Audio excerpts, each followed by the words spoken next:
Hallo und herzlich willkommen, greetings and welcome to the qualifier of the 4th Summer Tournament. I'm NightDarkWolf, organizer of the Summer Tournament series, and I'm joined today by CoreData. I'm here too. So this is the qualifier, which isn't like the qualifiers from the last 3 years.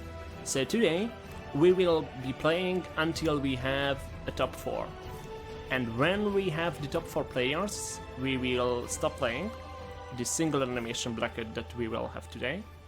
And the top 4 will be playing in a round robin bracket next weekend to determine who gets the title of 4th Summer Champion. Also, this year, surprisingly, and if I would have known that we will have such great turnout, I would have stood with the double qualifier format, because we have 16 players. And let's look into that 16 players. We will see the bracket in 2 sides. So this is the first side of the bracket. We have Vincenzo and Pio friends against me, because we had 15 players, so I decided to join as 16th, so no one gets a buy for free into top 8. Then we have Rospirdal versus Alex GR, Poseidon Guts versus Grace Van Deer, Endezer versus Shadow. Then on the other side, we have Yum Yum versus Shake It Shako, Eras versus Koba, McGacket versus Caleb the Dead, and Avenged Fish versus Rampion Rufus.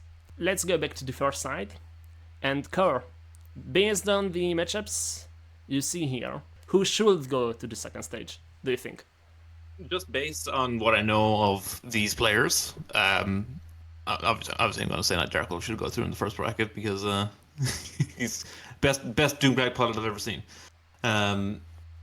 The Ross Pierre, I've never actually seen Ross play. I'm not familiar with him. Alex JR I am familiar with, and his decks are usually fairly consistent and pretty nifty.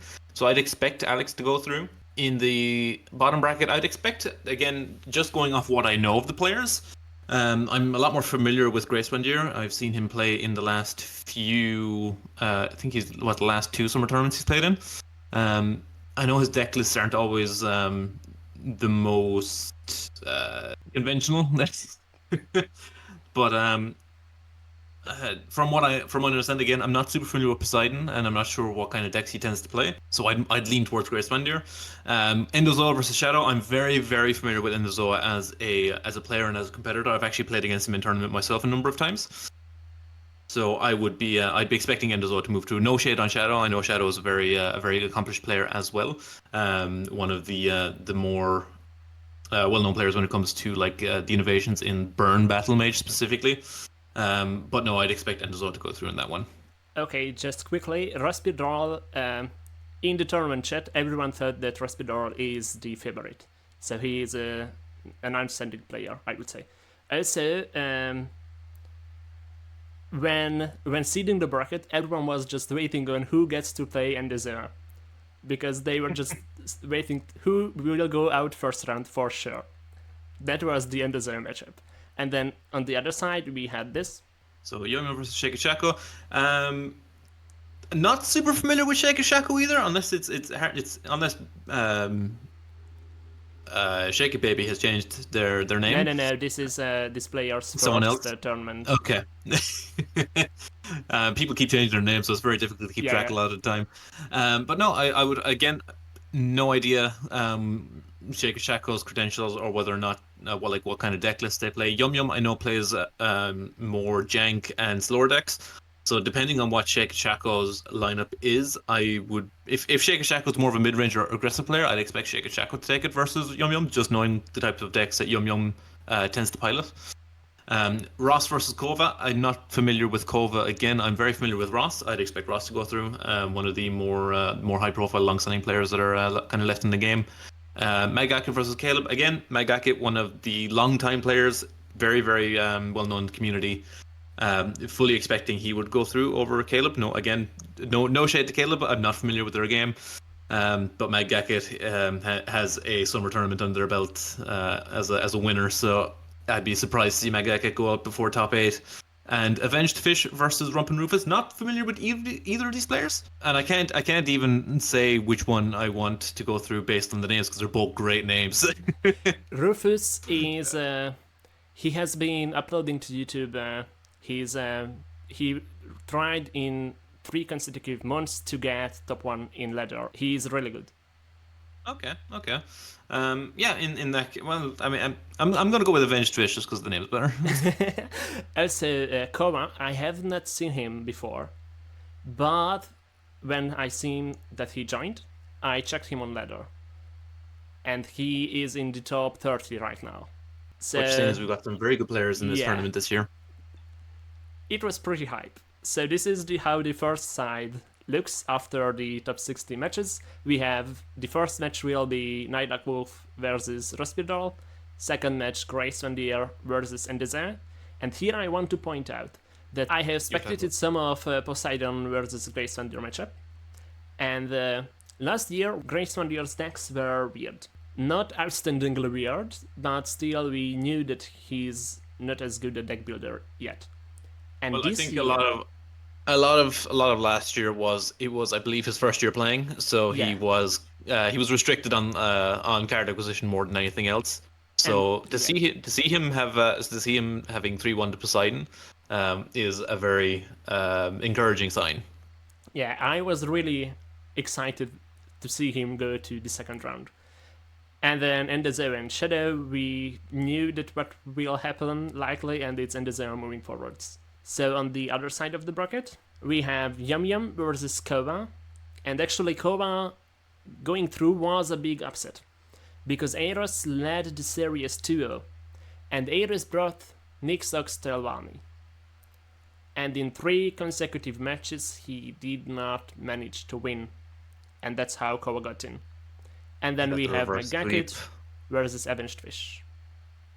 Okay, yeah, Mega Kid 3-0. Not again, no shade or hate to Caleb the Dad, but fully expected this.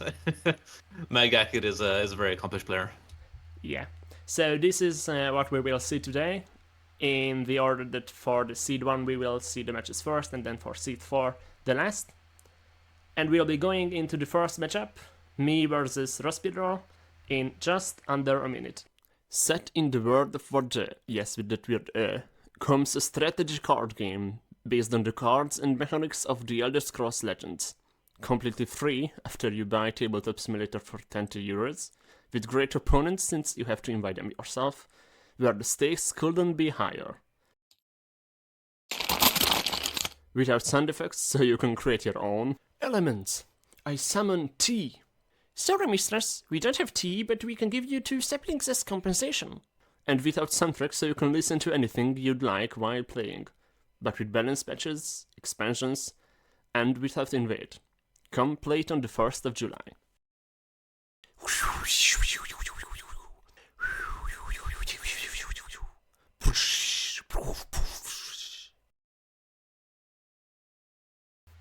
And welcome back to the first match of the 4th summer tournament, at least the first streamed one. We will be playing the NDV versus Rospidol matchup, and we will start by looking at the deck lists. So we start with my Battle Mage, and I will, from here on out, give it over to Core. Yes, so first up we have a aggro battle mage. It is a very strange looking deck, and I will let NightDarkWolf explain himself in a moment, but the first thing I want to point out is there is 2 copies of Hit and Run. Now, it's a very low curve deck, so Hit and Run does kind of make sense in that it's going to be your refill on turn 6 or 7, cast Hit and Run, play 3 drops, pass turn. But aside from that, it's a pretty aggressive battle mage running Elfic Conjurer to benefit off of the automatons put into graveyard by the Assault's Assault. But yeah, it's just an aggressive deck looking to win the game early. Do you care to explain the hit and runs? You see the triple Mages Guild recruit in the deck. Mm-hmm.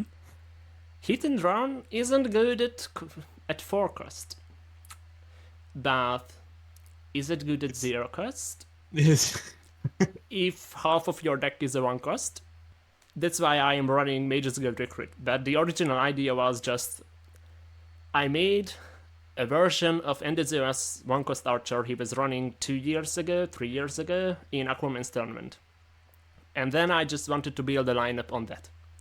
I was sure I am bringing Doomcrag and the one-cost archer. So I just made 2 other versions of the one-cost archer. And the hit and run, I think Enzo was running Ashcan instead of hit and run. And I decided to run a worse card because I wanted to run something weird. And that's how we are here looking at this beautiful deck that will for sure trio Spiral, because obviously what else would the hit and run deck do? Very true. Thank you. Moving on, here's the Crusader version. Yeah, so this is the exact same deck, but with yellow instead of blue. Oh god, you were such a troll. Yeah, so again, another aggressive Crusader list, looking to spam the board with cheap threats and then refill with hit and run, and I just kill you with Underworld Vigilante. And then the Archer. The exact same deck, but with green this time. You do spoil us. You spoil us with variety.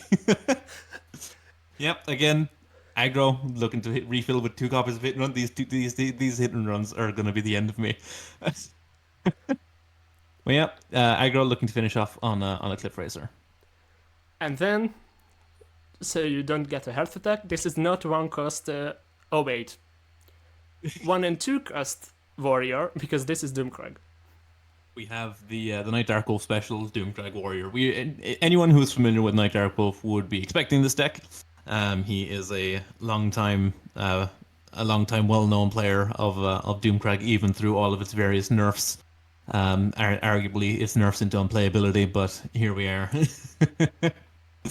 We're still rocking the Disciples of Nimira, even though they're so much worse. But yeah, no, this is it's pretty much a standard clear-cut Doomcrag list. You're looking to land Doomcrag on 6, make use of your one-sided fight effects and ping effects, such as Tiny Dragon, Ashlander Zealot, Sharpshooter Scouts, basically all free board clears and kill spells.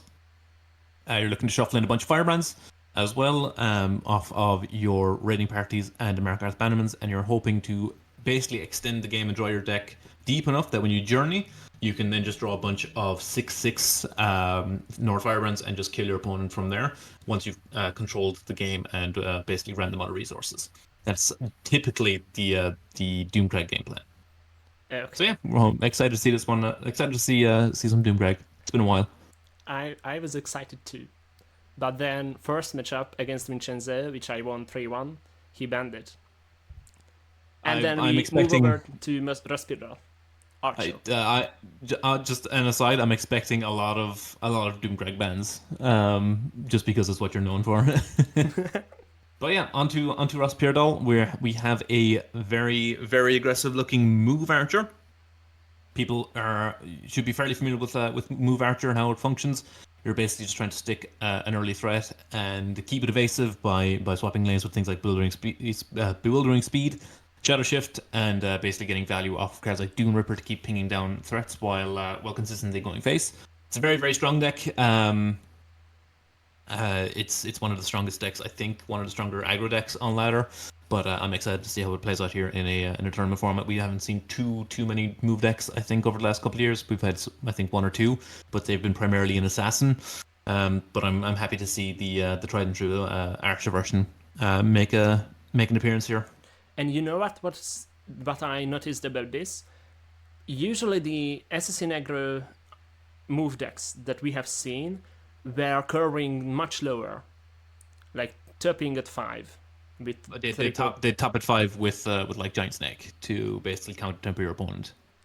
And now this is more like, I'm afraid to say this, but to me this looks like a goblin curved move archer. Yeah, I was thinking that. I had to stop myself from saying Goblin Scout when I went to say Move Assassin, because the top end is very Goblin looking with the size, with the size and the sheer points. But they are just good cards. Again, sheer point, similar to Dune Ripper, can do wonders in like aggro mirror matches just by picking off things. You also have Murkwater Scourge giving you curses in hand, which again are really, really good in like aggro and mid-range mirrors. And Wilds Incarnate is just a decent card draw top end. I think it's fine as a one of. I'm not sure what I've preferred to have seen like Tazgat over side, but it's going to be interesting to see like sheer point into side versus mid range and in aggro mirrors. I think it's potentially game winning. So Yeah, I'm excited to see how this one functions. And after looking the decklist and then noticing that this is like a fusion of goblins without goblins but with the curve and move archer, then we move to goblins this time. So yeah, Goblins got another deck people should be fairly familiar with. It's essentially mono green goblins. You're only splashing purple for 3 feather war chief. You're aiming to land a Bloody Hand Chef early and just curve into curse effects and Murkwater skirmishers to basically blow your opponent out. You then have cards like Shearpoint Dragon to maintain control versus other aggro and mid-range decks, and you're aiming to kill your opponent with the likes of Tazcat and Rizumdar. Again, a very, very strong aggro deck. It's going to be interesting to see how it runs because I'm never able to get Goblin Scout to function properly for me. I never find the skirmishers or the shear points when I'm playing. So it's going to be interesting to see if Ross Pierre falls victim to the same variance I do. And moving on, we have Guildsworn. Yes, Rage Guildsworn, a pet deck of mine, and I'm very excited to see it. I think arguably one of the best Rage decks, if not the best Rage deck, and one of the strongest mid-range decks in the format. Guildsworn in general is just very, very strong, has a lot of very, very powerful tools. Having access to the interaction in yellow and red, especially the likes of Belligerent Giant, Piercing Javelin, and the card draw power out of Duke Thaden when most of your creatures have like 5 and 6 health is such a huge deal. Interesting to see Laneth in the list. I'm not sure. Well, I mean, it makes an amount of sense. I would have preferred to have seen Guildsworn Bannermans to potentially give you access to Forked Bolt and the improvised weapon, because Forked Bolt actually has quite a lot of utility. It's not a card I would generally consider including in the 50 or 75, but when it's generated off of a Bannerman, generally pulls like quite a lot of weight. Can let you trigger your own Daggerfall mages. Can also trigger Breton Conjurers if you're running them. And obviously, improvised weapon in a rage deck, it's just naturally good. Lets you pretty much rage on curve if you stick just any creature, even if it's just Oils Incarnate without breakthrough. Having access to improvised weapons means everything is a threat for rage. So I would have preferred to have seen some Bannerman, but overall, it looks like a fairly solid list. Again, one more thing I want to point out: only one copy of Cloudist Illusionist. What are people doing? And moving on, this is the final deck, Empire of Cyrodiil. Yes, we have Empire aggro. I'm so glad people are finally catching on that this is probably one of the strongest aggro decks. It's a deck, again, people familiar with me will know I'm a huge fan of Empire aggro. It curves a little bit higher than I would personally run, but overall looks like a very, very solid list. You got the Crab package. He's not running Mercenary Captain, which is interesting. He is running Emperor's Blade and Edict of Azura, so he does have a little bit more interaction. But yeah, overall, very, very solid list. I'm excited to see this run. Again, huge fan of Empire aggro, so I'm glad people are finally catching on that it's a tournament-worthy deck. And with that, we can move into the matchup. This will be me versus Rospidral. What do you think were the bans? So I'm just gonna go on a limb and guess that the Doomcrag was banned. Of course. And if I were you, what am I worried about? See, it's difficult because a lot of Ross's decks have like a positive matchup into your aggro decks. Like Goblin Scout is really, really good into all the 1-drops. It basically just out-tempos you with Bitterfish Witch and Murkwater Witch. The -1/-1 effects just really, really cripple the 1-drops. So it's hard to really point out one deck in particular that would be really bad for you. I think if your Doomcrag isn't banned, you least want to fight against the likes of Guildsworn, because wards versus the Doomcrag really, really suck. And you also need to be very careful because you're leaving small creatures in play a lot of the time, which means you're liable to die to rage. So I would maybe guess that you're just going to take the losses against the aggro decks and maybe just ban Guildsworn. And that's exactly what happened. So we have the Warrior and the Guildsworn band. My idea, I think I had a really easy ban, and then I had a bad matchup. Because the ban was like, if I am running Doomcrag, I'm not running into mid-range Guildsworn. with rage. I'm not doing that because that's an insta lose. Yeah. And the Guildsworn had the most amount of prophecies. So I just looked at the prophecies. I saw Guildsworn 12 prophecy banned. Ban the one with the biggest number. Yep. And I did the same against Vincenzo. I banned Guildsworn there as well, and then it turned out to be fine. Actually, I didn't know that the other matchups are that bad. I knew that the Goblin matchup is basically unwinnable. I was hoping to win against the Archer.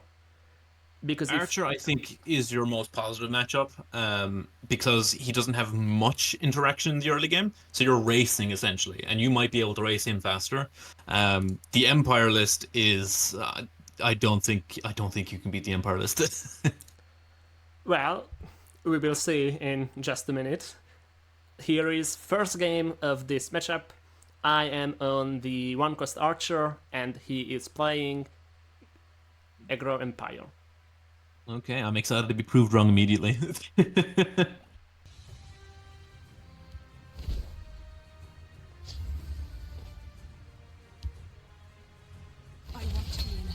As we have a number of 1-drop choices here on turn 1, shockingly out of the Archer list.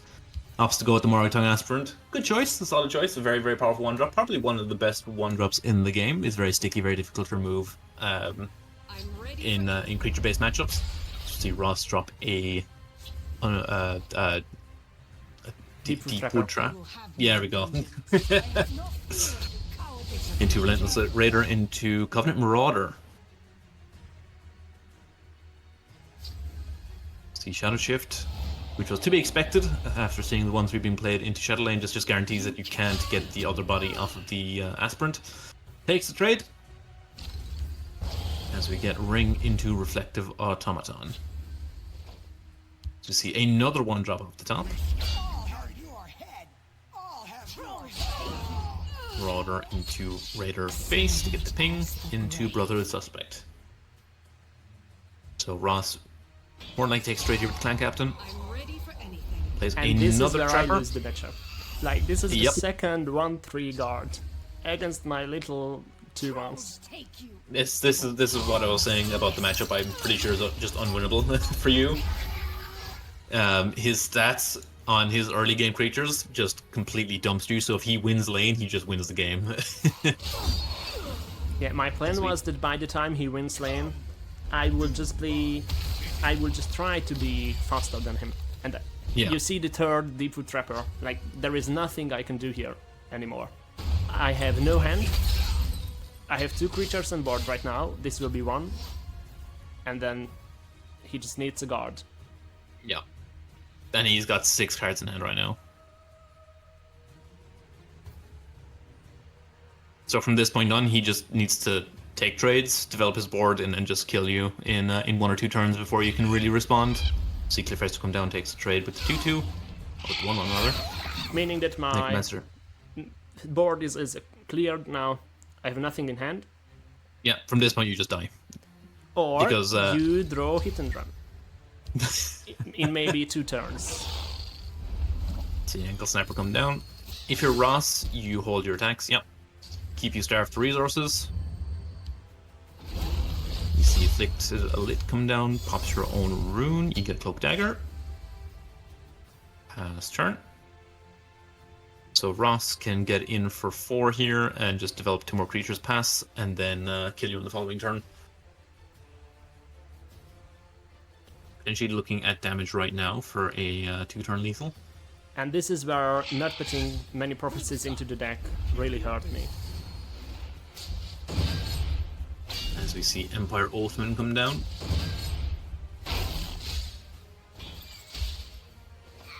Empire Oathman, just a fantastic card. See Circle Initiate off the rune. In for another 4, leaves you with 6. And then I just go face for as much as I can. Yeah, but at this point it doesn't matter. Defeat in a really quick and convincing manner. This was below 4 minutes. Yeah, no, like I said, it's one of those matchups that I just think is unwinnable for the style of deck you brought. Just because it fights for board super aggressively early on. which is why I like Empire aggro as much as I do, because it's very, very good at playing for board. Against control, you can develop a lot of big bodies, you can get in for a lot of damage super early. With the amount of board busts you have, you live through a lot of ice storms and board clears. Against other aggro decks, your stat lines are so much better that you're able to really, really effectively fight early. So yeah, no, it's just one of those matchups, and you have another very unfavorable matchup in the Scout, so it's gonna be interesting to see. I didn't expect people to bring this much aggro, because the years before we had mid-range metas. Yeah. And now this year we had 3 full-on aggro lineups, and then one lineup where we had 3 aggro decks and 1 control. Yeah.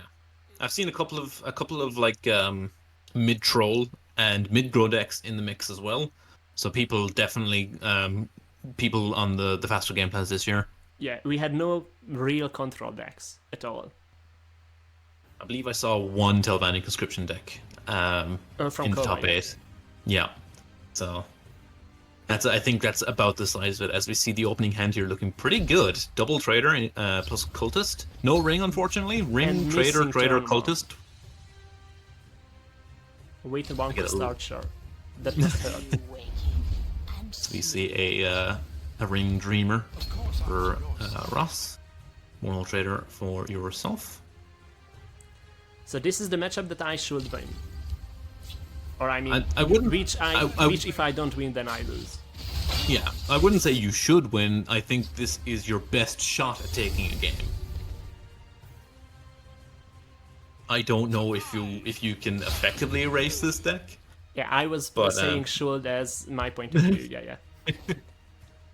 Not based on mathematical chances. Yeah, this is your best opportunity to take games. We must remain steadfast. See cultists come down in shadow. Just offering up the trade here with the trader for the ally.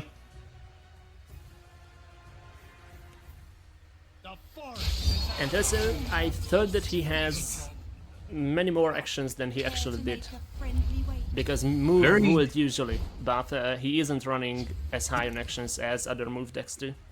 I believe the only move actions he's running are the 3 Bewildering Speed, 3 Shadow Shifts, and then everything else is creature based. Yeah, so that's my the problem. Doom Smugglers and the other guy, the 2-drop, the Stalkers. So yeah, I actually like his build of the deck. I don't like the Scourge, the Murkwater Scourge builds with the moving shadows. I think that's going a little bit too all in. So yeah, I'm quite fond of the build Ross brought. See, Cornicle Gambler draw 2 cards, and this cultist is hurting your own hit and run here.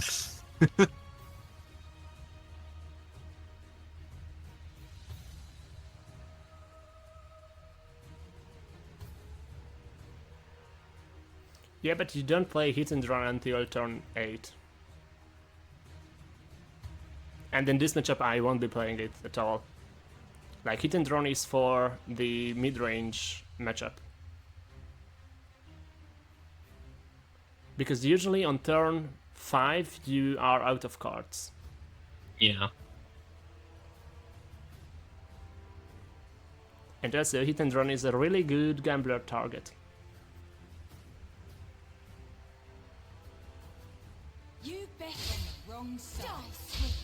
Of course, Ross taking time just to consider his moves here. Comes to just go in for 6. Play the trader, play the Suran Pawnbroker, get a 0-cost card to hand. So you see a Slinking Jackal off the top for you. Do you trade with the gambler or you go face? In this situation, I think I take the trade with the Gambler, go face for 4. Develop 2 bodies alongside. Because you're maintaining control in the lane.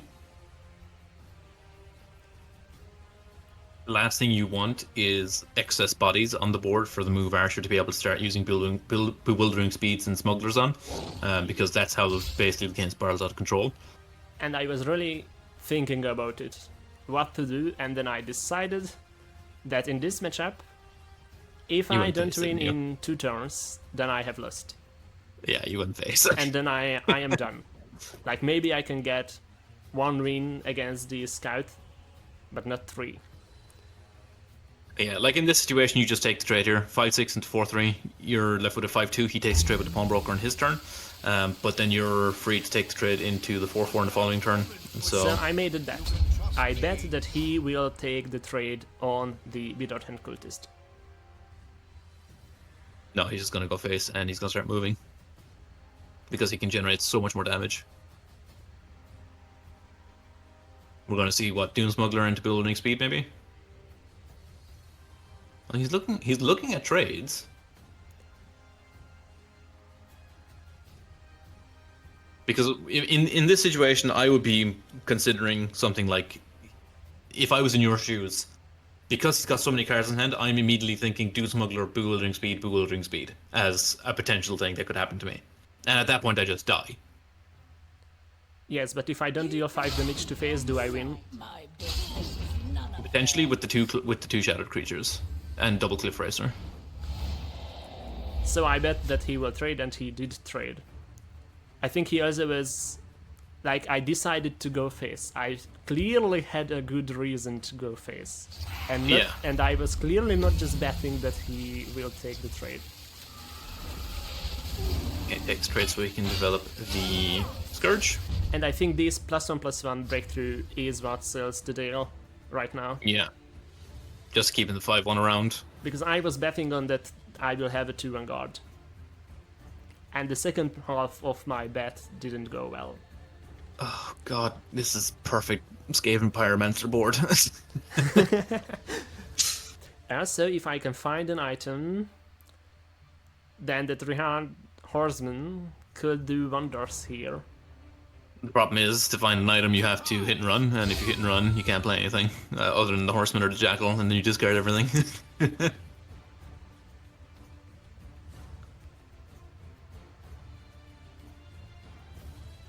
Now, you also have to consider the fact that he has a Swift Strike in the deck. Choose to go face again rather than take the trade in the 5-1. Okay, so no Swift Strike this turn.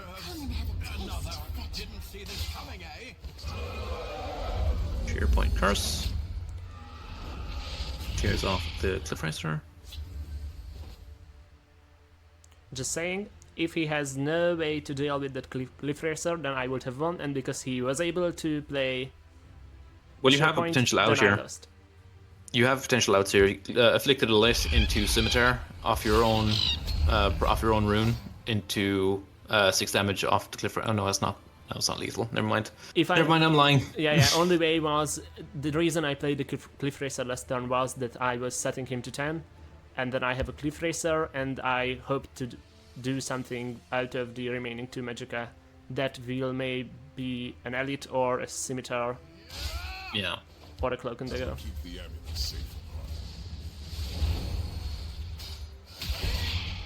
Here we're just surviving for the last turn.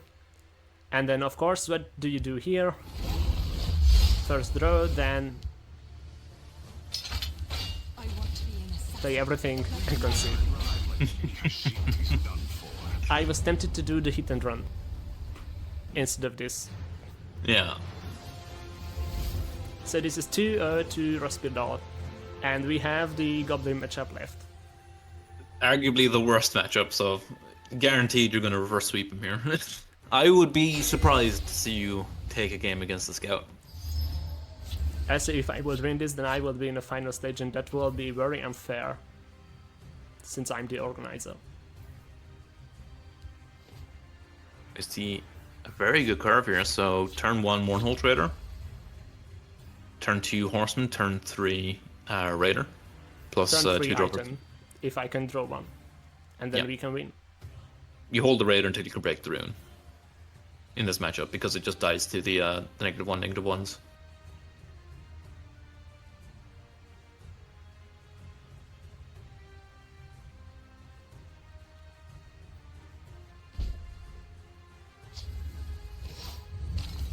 And also the Without Hand Cultist into Goblins is a good... Also useless. Why well, useless? Because... Not useless, it hits curses. Yes, that's the point. Yeah. But the problem is, any goblin on board plus like a a stinky goblin gets rid of it. Chief Feather, 3-Feather War Chief. Yeah, but that's basically all my cards. You see all the curse effects come down. I agree, I will spill your blood. Deserves another blood and fate. We trade into Cultist.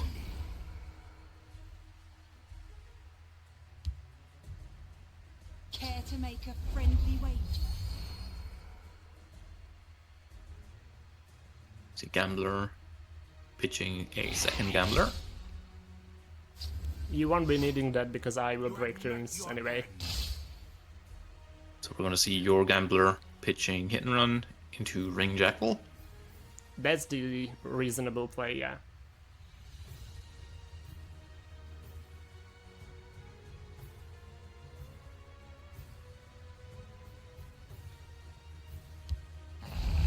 Jackal, Ring, Gambler, And pitch for Hit and Run. once, I take the reasonable play.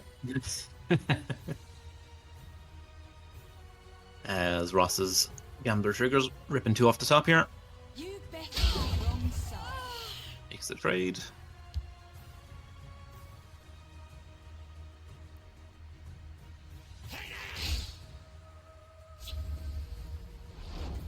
Shadow Shift after attacks, so it remains covered. Into Stinky Goblin, And into that Curse. just hurts so Yep. much. Yep. We at least stop that Great. on curve. Cliff Racer, perfect. For anyone not sure why I'm referring to it as Stinky Goblin, it's because of the green aura around it on the premium. It has affectionately become known as a Stinky Goblin among certain people in the community. And now we You are see- just waiting to be finished. Yeah, as we see, Clan Captain off the top, high impact draws. Into a shear point. Yeah, Ross not hitting the variants I normally hit. He has hit both a skirmisher and a shear point. Gonna go in for 11 damage here. Although maybe not. I think if you're Ross, you probably just hold the attacks this turn. Maybe go in for 1 rune. And then pass.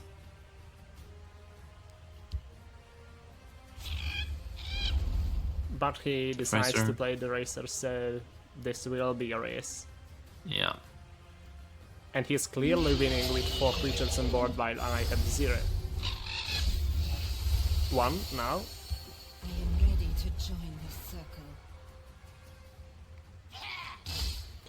So my deck has no defensive options. It's all out aggro. And control goblins do have defensive Yeah. options here, and that's why Respiral took the matchup 3-0. Rio. Oh my god. GG to Ross, and that is what makes Goblins a potent deck, is that it can play both sides very effectively. Because you have the Curse Control. Curse Control by itself as a deck is very strong. I've played Curse Control Scout myself in like High Legend with quite a lot of success. So when you pair that with the aggro capabilities of Goblins, it means it's a very well-rounded deck. And with that we can update the bracket. We have Seed 1, and we'll be coming back with Seed 2 in just 5 minutes.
Welcome back to the 4th summer tournament. This will be the second match in the top 8 of the qualifier, so the winner gets to qualify for the final stage.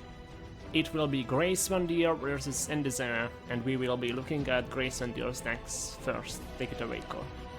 Yep, so first up we have a mid-range battle mage. Mid-range battle mage, obviously one of the best standby decks in the game. It's just very well rounded, very, very difficult to deal with. A lot of big threats, a lot of warded threats. Just makes it very, very good into a lot of things. Grace Van Deer's list is a little bit more interesting. He is running Forked Bolt, which I like. It's a great activator for things like Breton Conjurer, for if you want to activate on turn 4 to get immediate value. Alongside things like Rapid Shot. I will draw attention to the fact he's running Memory Wraith, which is not a good card. Should not be running it. It is, for all intents and purposes, in 99% of the matchups, just a Bristleback boar. It's a vanilla 5/5. Especially given the lineups in the tournament, it's really only useful against maybe like Scout and Telvanni.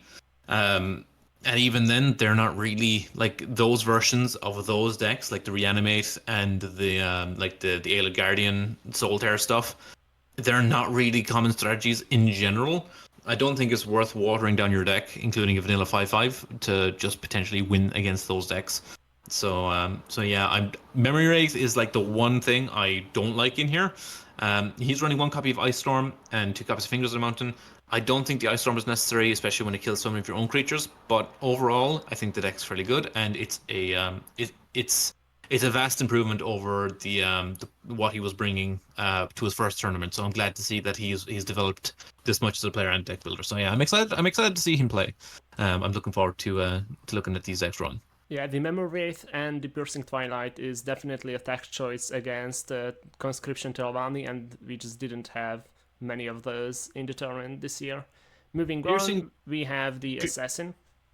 I just want to quickly say, Piercing Twilight is more justifiable in that it can snipe prophecies out of the deck, and that you might potentially be worried about. Say there's Piercing Javelins, your opponent has already cast 1 on turn 5, you follow up with Piercing Twilight, target Javelins. Also gives you information, because the deck lists are, I believe, open. Am I correct? Yes. Yep, so it gives your opponent information. If you banish 2 Javelins, you know they're holding another one. So yeah, I think Twilight is a lot more justifiable than Memory Wraith, just as an aside. But yeah, the next deck we have is a Move Assassin, a Move/Burn Assassin. This is a very interesting deck. I'm excited to actually see this one run. Burn Assassin is a deck I took to Legend many, many years ago, in a metagame that was not exactly conducive to it. That was during the Siege Catapult Warrior and Telvanni Conscription days. But it was, back then at least, a deck that was able to put up a lot of damage very quickly thanks to Blood Sacrament and House Kinsman. Just being able to dome your opponent for like 7 damage out of hand is huge, and it is from hand reach that not many decks have been able to replicate. So this is basically aiming to stick a creature early, use the move package to get damage in guaranteed, and then finish the game off with big burn in the form of Blood Sacrament, Camlorn Hero, House Kinsman, Lightning Bolt, and you've obviously got the Ancano, Raz, Taz finishers. Apex Predator also aids in the burn strategy, as well as Cliff Racer. Interesting to see Territorial Viper in this list. Kind of the one major out of place card, but again, excited to see this one run. Hopefully we get to see it do something. Again, Burn Assassin's a list I have a lot of fun memories of, so I'm excited to see if this take on it can do anything. And the next deck he has brought is Guildsworn. Yeah, so this is a mid-grow Guildsworn. It's a little bit more interesting. There's a lot of strange card choices in here. Again, we see some hate for the Telvanni / Reanimate Scout in the form of the 1 copy of Cast into Time. Also, a copy of Ice Storm in here, alongside 3 copies of Old Salty's Assault. So, some conflicting cards, some anti-synergy, but again, I think overall, if the deck draws correctly, it should be able to take games fairly consistently. This kind of aggro style of deck is very, very tried and true. All Salties into Elfique is a known combo, is a very good curve, filling a lane, trading off your 2/3, playing an Elfique, generating a 7/5 ward alongside, huge tempo swings, and being able to back that up with like Fingers of the Mountain to maintain board presence, as well as like Belligerent Giant, Wild Incarnate, draw some cards, Aspect of Hircine for burst. Yeah, it's going to be interesting. Again, like I said, a couple of anti-synergy pieces in here between like the Cast into Time and the Ice Storm, but overall, I'm excited to see how it runs. Also, what I would want to point out is that he is running 19 prophecies. Also, he's got Daedric Incursion, which can shoot up Gold Saint, just as an interesting piece of tech. And then we have Dagoth. So this is, I believe, a mid-range Dagoth, or like mid-troll. No, it's mid-range Dagoth. So yeah, it's aiming to play the good stuff early, as most Dagoth decks are, into Hand of Dagoth, into just doesn't matter from that point. You've got a Hand of Dagoth, you win. So yeah, he's got some interesting tech choices in here. Barrelzar's Tinkering is a fun little inclusion. Giant Bat plus Mentor's Ring, as well as Mentor's Ring on potentially Hand of Dagoth to buff your entire board. Overall, it's just Dagoth doing Dagoth things. Stick ward threats, go face, kill your opponent. And moving on to Ender's lists, we start off with House Lalu. Yeah, so Enderzoa, unsurprisingly, bringing a very aggressive lineup here. Enderzoa is very well known for playing very, very low to the ground decks. So this is no exception. We have a very, very aggressive Halalu list. We see a lot of one drops from Brotherhood Suspect all the way down to buffs and like with Steel Scimitars and Relentless Raiders. Very, very good 2-drop suite. We're seeing 3 copies of Darkmane in here, 1 copy of Puppeteer, just to make sure you can play Halalu. And yeah, you're just looking to end the game very, very quickly. You've got a lot of buffs in the form of like Divine Fervor, Steel Scimitar, and yeah, looking to end the game with potentially Cliff Racers and Raz. Grayson is running 19 prophecies in the Guildsworn. Enderzor is running 22 2-costs in this deck. And it's not much else in the following one. This is House Redrun. Yeah, so this is a very lean, very aggressive Redrun list. I actually really do like the look of this one. We have a very, very robust early game with all the 1-drops, 1 copy of Imbued Argonian. This is going to be a common theme, I believe, in one or two other decks. I like the fact that it just caps at 5, no unnecessary 6 and 7 drops. You're just looking to land early threats, snowball in the mid game with decent stat lines, things like Young Mammoth, your Haunting Spirits. And basically just end the game with Divine Fervor, Soul Revenge. Excited to see this one. And then next up we have an Eldmeri Dominion deck that is still in the Enderzor play style, but this is a little bit slower than the rest of the lineup. Yeah, so this I would classify this as mid-growth Dominion, personally. It has a lot of the aggro staples, things like Midnight Trespasser, Flameslinger, Darkmane, Traders, Seeding Couriers, but you're also curving much higher because you're including Prankster Mage, you've got 1 copy of Fingers in the Mountain, you're going as far as including Raz and Encano, but also he's a lot more interaction in the mid game, things like the 2 copies of Channeled Storm, and he's also playing, I believe, 1 copy of Murkwater Scourge, just again a little bit more interactivity, just sacrificing some of the flat out aggro and including just a little bit more interaction. So yeah, I'm excited to see this one as well. It's going to be interesting to see how it plays out against the other lineup. And the final deck in Enderzor's lineups, I am sure this will be to your liking, Core. This is Aggro Empire. Yes, more Aggro Empire. Love this deck. Again, curving higher than I would personally. I think capping out at 5 is more than enough. I don't think there is any real need for Clivia Tharn in most matchups. Like against Control, sure, but against Control, you're one to have them dead by turn 5 anyway. So I'm not sure if Clivia is worth including. Other than that, very excited for this. I love Aggro Empire. This is a little bit less token, a little bit more aggro. So yeah, excited to see how this goes. Again, I just want to say, similar with I believe the last is the Dominion. 1 copy of Execute. Personally, just me, I would run maybe 2-3 copies. It's so good, so flexible in aggro mirror matches against mid-range, against Control. It hits so many things, especially when you're already running 3 Cloudless Illusionists and Shining Saint. I just think the cost of inclusion of more executes is very, very low. I would like to have seen it maybe over the Black Dragon potentially. But yeah, aside from that, solid list. Excited to see it run. Love Aggro Empire. And in summary, so here is our matchup. Grace Vandir is running mid-range Battle Mage move Assassin, a mid-range mid-grow Guildsworn, and the Dagoth, while Enderzor is running a full-on aggro lineup with a little bit slower but still mid-grow Eldmeri Dominion deck. What are the bans, or at least what would you ban if you would be Grace Vandir and Enderzor? Grace Vandir has a very tough choice here. Grayswandir is, I think, one of the only players that brought a mostly mid-range lineup, and he has the one aggro deck in the burn slash move assassin. But a lot of the decks that Grayswandir has brought are their shields down in the first couple of turns, which is basically where Endozoa can kind of get under him and get him low enough that he can just kind of finish him off relatively quickly. Where I struggle with this lineup, if you're Grayswandir, is I don't know if you want to get rid of potentially the Empire or the Dominion more. Redoran produces a lot of damage just off the back of being able to play Sword Revenge. Sword Revenge, one of the most absurd cards in the game. I think probably the strongest card in the game in a vacuum. Just having to play against multiple sowers is incredibly dangerous because if it connects once, you're taking guaranteed 10 damage. It's difficult really to know because the Redoran, like I said, Sword Revenge, you've got a lot of big stat line creatures in the mid game. Similar thing with the Empire, but the Empire can also produce a lot of tokens, can go wider a lot easier. Dominion has interaction. They can potentially win the board early and then basically carry that momentum on the back of Channel Storm and Fingers of the Mountain. I think your best matchup is versus the Halalu, potentially, and even then it might just be slightly too fast. So identifying the correct ban as Grayswandir is going to be very, very difficult. I think personally, either the Redoran or the Cyrodiil, leaning towards Redoran. On Endo's side, I think more than likely you're looking to ban out the Guildsworn. Guildsworn is just a very, very frustrating deck to play against once it gets going. Especially with the prophecies now. Exactly.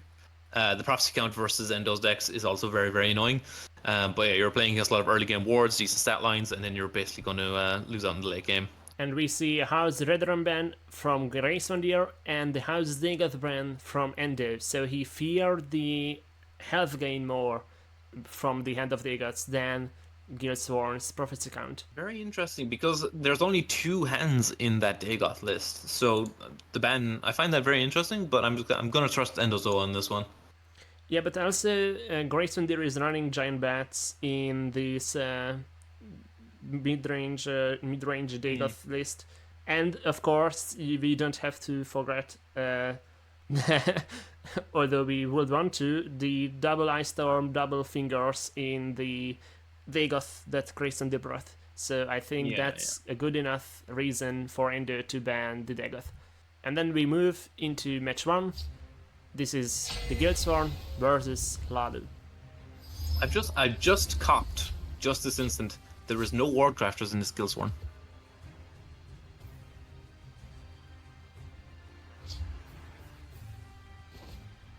Which is absurd to me.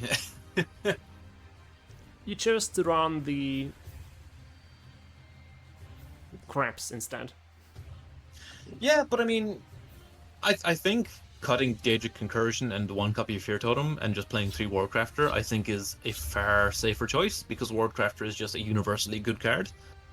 So yeah, it's just interesting deck building choices. As we see an opening hand of Merchant into Automaton into ring potential Bolt for Grayswandir versus a turn 2 Darkmane with an Occultist, Crusader's Assault, and Shining Saint from Endozoa, as we see a Discerning Thief off the top.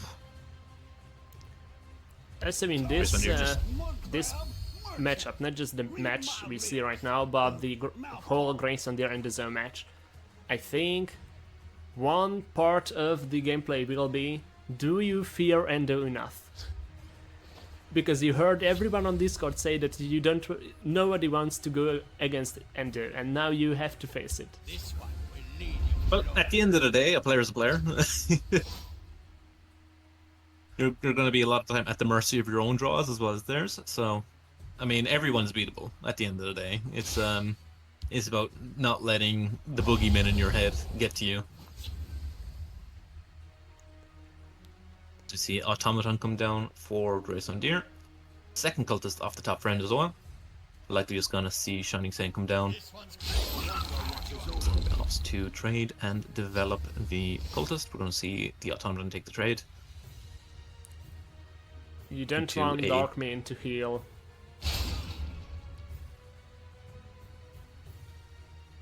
Into the Discerning Thief, more than likely here. You could go Thief, Ring, Merchant, or Merchant, Ring, Thief. See what you get off the Merchant first, just in case.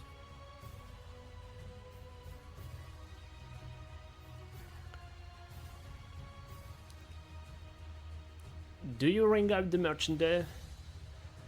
There is an argument for it because Endo is running an aggressive list. Oh, almost played it in Shadow.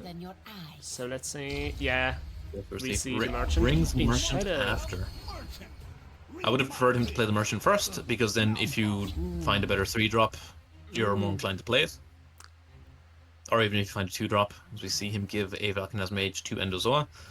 I think taking the Mana Miracle here is incredibly greedy. Yeah. You're just giving Endo a 1-cost 1/1 with Ward. Yeah. And your hand is a 2-drop, a 6-cost action that you're not going to be able to play until potentially next turn. A 9-cost aspect, and then a 10-cost Mana Miracle. It's basically just taking action away from yourself. In this situation, you need to be able to develop. You're not too worried about the Mana Miracle. Endozoa, when he gets to turn 10, he's more than likely going to have lost if the game goes that late. Yeah. So, yeah.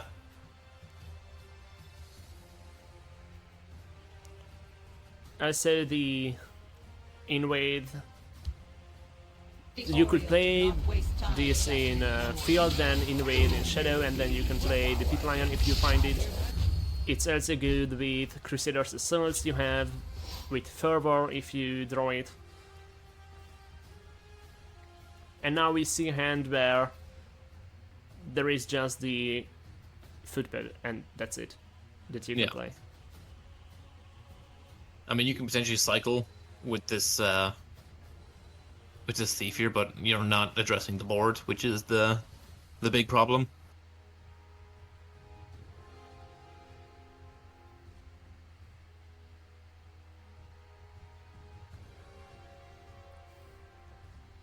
The Withered Hunt Cultist is pulling the weight again.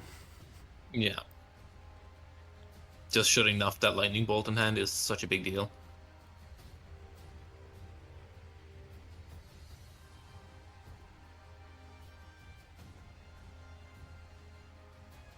I think you Grace Hunter, you have to go face here with the thief. You need to find something playable this turn. Marks the damage on the cultist instead, develops the Hellstrom. And passes. I would have preferred to have seen him just go face, cycle off the Data Concursion. This is not going to be a game where you're going to have time to play Incursion. You're not a dedicated invade deck, you're just using it as a means of finding Daedra in your deck. You're not playing it for the invade payoff at all. It's a 3-mana tutor, so I would have preferred to have seen him just ditch it here and potentially maybe drawn a 3-drop or 2-drop off the top to play alongside the Hellstrom to give him a bit more board presence. Because as it stands, he can just Endo can just trade the Valkanaz into the 3-1. Crusader's Assault the Marked Man over the 3-2.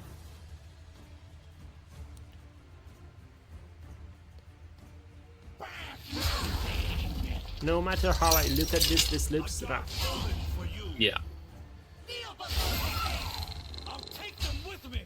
This one will lead you. And we Darkmane see a in Shadow. Darkmane that will end the Cultist. As a Darkmane will be at 4 power now, and then you can do nothing. You have to break the ring, Yep. shoot the Cultist,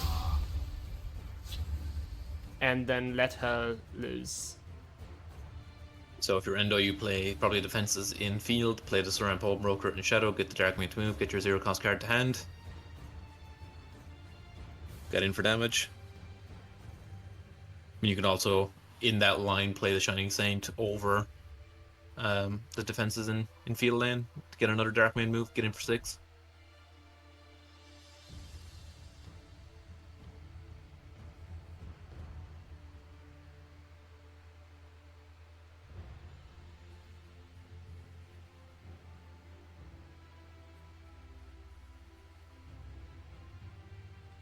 He was looking to play the defense, yeah. Move Defense the Shadow. Darkmane. Get the move, play the Pawnbroker. I'm here to help, not Courtesan. play politics. Okay.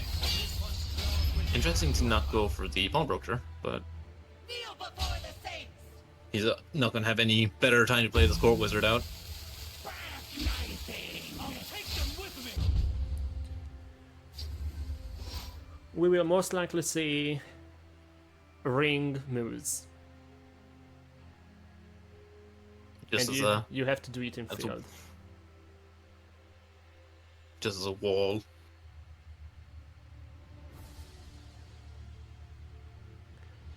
Because if you're not guarding up, then you are dead by next turn. Yeah. Darkmane will move thrice. Yeah. Wild Scanner comes down, field lane. And as it draws a res.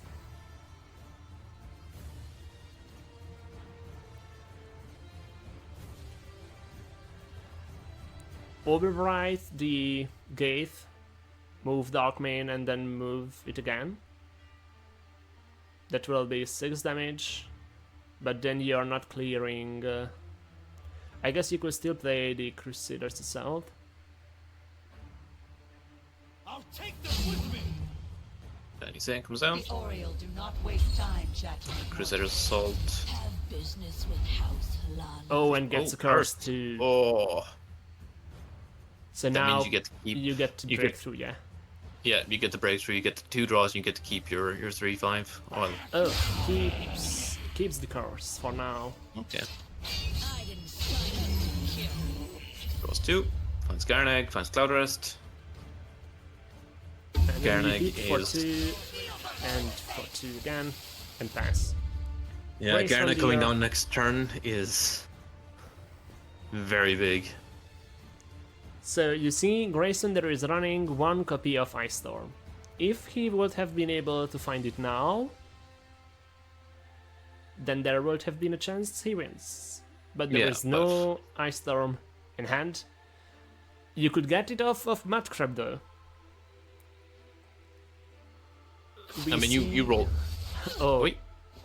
you go for the draw instead. Yeah. Now you roll the Mud Crab. Do you sneak Mudcrab? I would have preferred the other direction. Yeah. Always draw first. Okay. Your totems, Darkmane. Divine Fervor off the top for Endo. That will allow him to trade efficiently Favorably in in field. Yeah. And then we'll be left back where we started with the draw Ice Storm or lose. Chimeric spirit of the Even at that point, Ice Storm I don't think saves you anymore. Yeah, because of the 4 health on the Yeah. Pawnbroker. My business is And the- none of the- theirs. Darkmane that's about to hit the board again. kneel before the And there's a Resindar. This one will lead you to glory. CLV come down. A little bit too late. And I don't think there is anything the Mudcrab can give you now that will save you here. Not even Immolating Blast. No. Immolating Blast with the Raz in hand. Immolating Blast does Yeah. not save you. Talk here, mud crab. You draw the Mudcrab, Read my you get lips. nothing. Mouth paw. Take the giant Scoop 'em hand up. just for the funsies. And then concede. And Yep. this is game 1 into Endo's hand. With the House Lalu aggro list.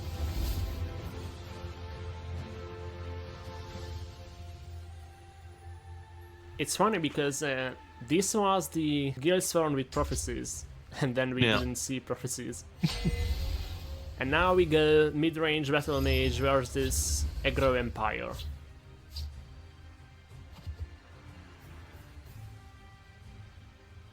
Endo opens up Marksman, 5th Legion Trainer, and Empire Oathman. 2 Grace Endears, Earthbone, 4th Bolt, Battle Mace. You see a Cloudrest off the top. Elfique drawn for Grace Endear. As we've got a whole lot of nothing happening in the hand. Don't see 5th Legion or Mournhold Trader come down here. Depends on how greedy Endo is feeling. You can trust So you see me. the I'll Trader take come them down. with me. Takes the more aggressive play. Those ranks let nothing through. Mournhold, or Gatekeeper comes down. Young Mammoth off the top. This means that Grace Van Der gets the trade on the traitor. Not necessarily. We're going to see probably the defenses come down here just to block, because this lets you set up for the Empire Oathman on the following turn.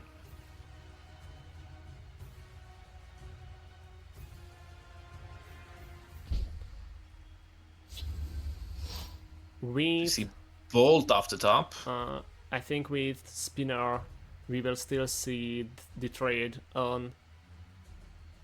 Yeah, it's going to take more resources than Actually, wanted, though.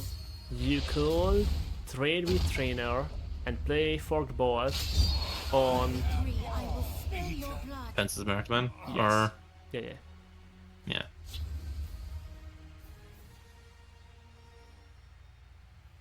This does switch off the Ultimate, though. I'd say this was the safer way. Yeah. You can't defeat me. I'll take them with me. Opposite develop Young Mammoth here. Now you trade with Trainer and then Bolt bolt Mammoth, the yeah. Mammoth. Or you can. You don't want to play Dushnik before Fervor. Yeah. No, you bolt the Mammoth here, take the trade with the Trainer. You leave Endozoa in a fairly bad spot. Because you've got Ring Alfiq on the follow-up. Besides Dushnik.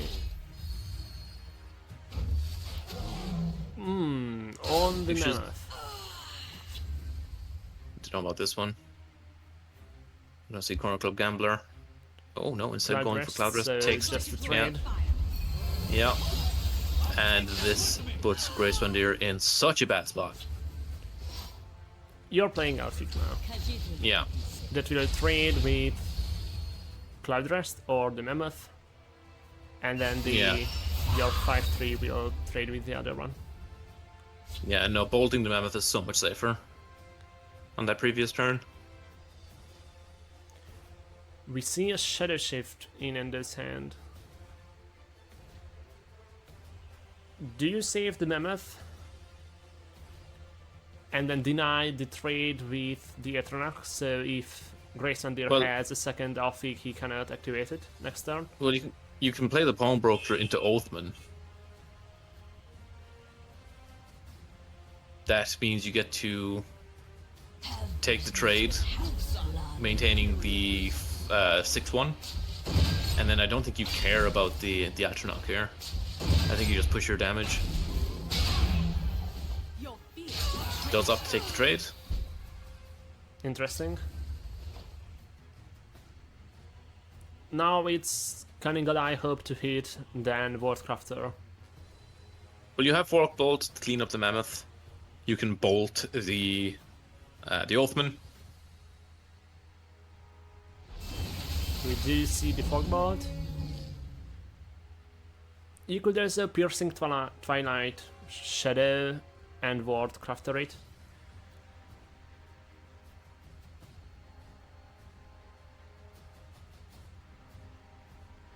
And then Endo has to play in field, but that's what he Yeah. wants to. See the ball come down. We're going to see Warcraft develop in front of his defenses. Yeah. Cliffracer off top for Endo. Looks for a Shadow Shift, cycles it off. So 1-2 trades in, 3-4 trades in. None of theirs. Probably gonna see Corner Club Gambler come down pitching this Deepwood Trapper. I would just seen argue for Cliffracer Deepwood Trapper. No, you've just seen a bolt. You're confident that there's no removal in hand. Not because of that, just because of you can play Care to make anything a you friend draw, with me? then Gambler next turn. And then you didn't Yeah. need to discard anything. And Grace on the Oh. other gets to draw these fingers that will Fingers clear off the the board. top. Yeah. Such an impactful top deck here.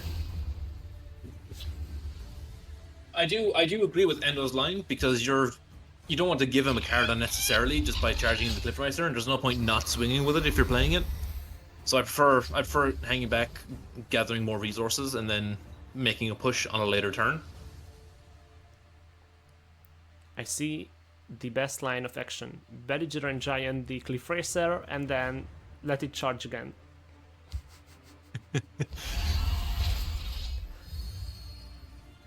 Piercing Twilight comes down. This will probably get rid of the Cliff... not the Cliff Racer, the Gambler. Oh wow, decides to Goes go for for Cloud Cloud Rest. Rest. Probably gonna see Battle Mace come down here just to ward it up. Okay, goes Cunning Ally, misses. A sight I'm very familiar with. I think at this point it doesn't really matter if you miss or hit with Cunning Ally, Yeah. because Endo has no cards left. And you have an offbeat. Does not play Marked Man. Guarantee that the buff lands on the Marked Man, but this is just gonna get bounced by Belligerent Giant. Oh, you can just Fear Totem it. Fear Totem plus Elfique. Yeah. It depends on how aggressive you want to be here. I think you want to be pretty aggressive. I think you develop the Elfique here, and I think bouncing the 4/4 with Fear Totem is such good value. Instead, go for Belligerent. Okay. I like this better. Instead, opting to keep the Fear Totem potentially for his own Elfique.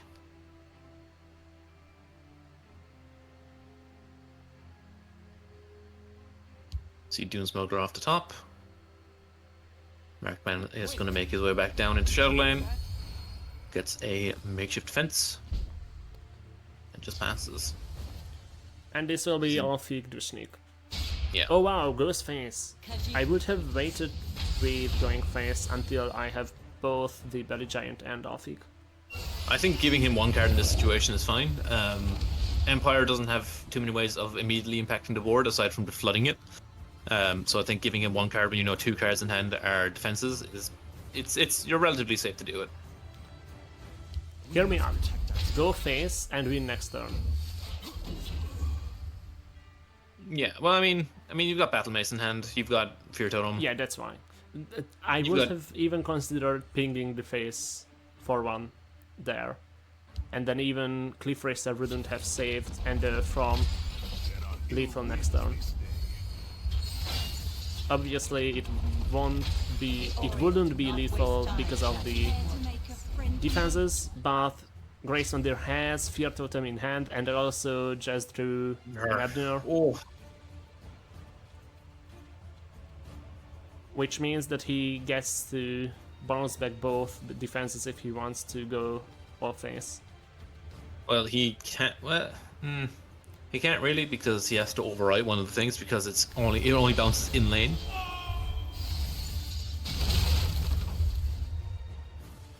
So he would have to overwrite one of his own his creatures to. And it's to do 20 to Yeah, but we play this. So this is game 2. Grace Under ties it up 1-1.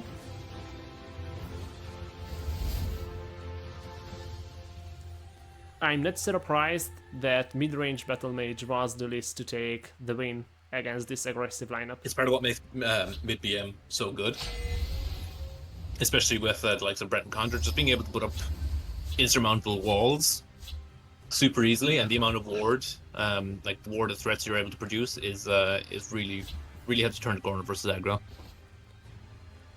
And we go into the game 3, the Godsworn coming back against a Merry Dominion this time.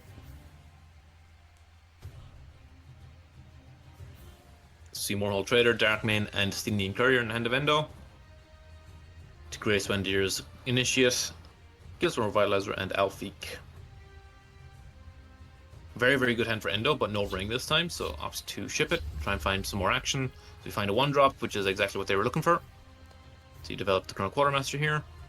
I would argue this is a good hand for Grace Under too. Yeah, Revitalizer on 1. It's got a big booty, it's able to trade fairly well. Initiate turn 2 with ring. Yep.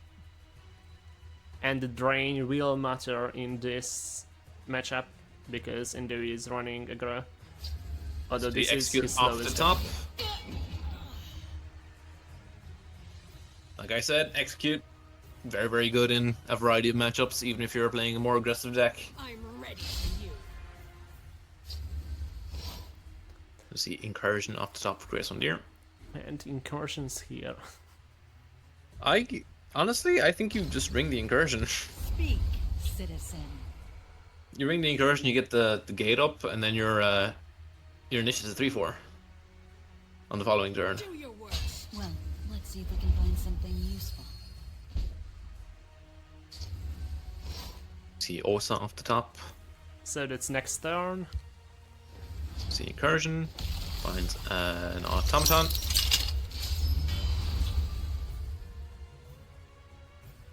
So we've got ring Osa.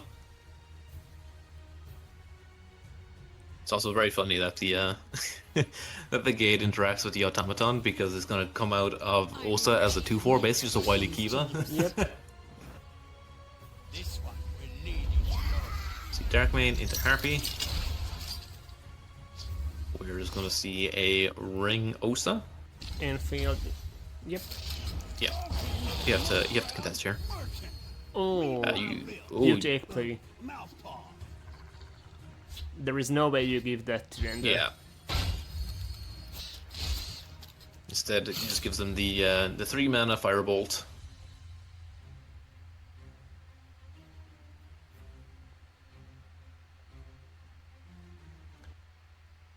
And we'll be able to trade with the Initiate in Shadow now, either with Lightning Bolt or with the Steel Dagger. That will be the better way here.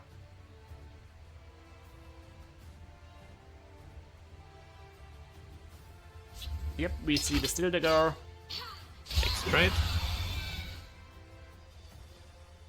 Do your work. 2/1 into 3/2. The Oriole do not waste time, Captain. Let's put these to Trade Darkmane into the 2/1. Now Great Sundeer can trade into Darkmane. Yep. Develops the automaton. Potentially bounce something if you wanted. You could also play Automaton and Assault. Yep. Trades into Oh, and we see a Fingers. yeah. Automaton comes down as a 2/4, another wily Kiva.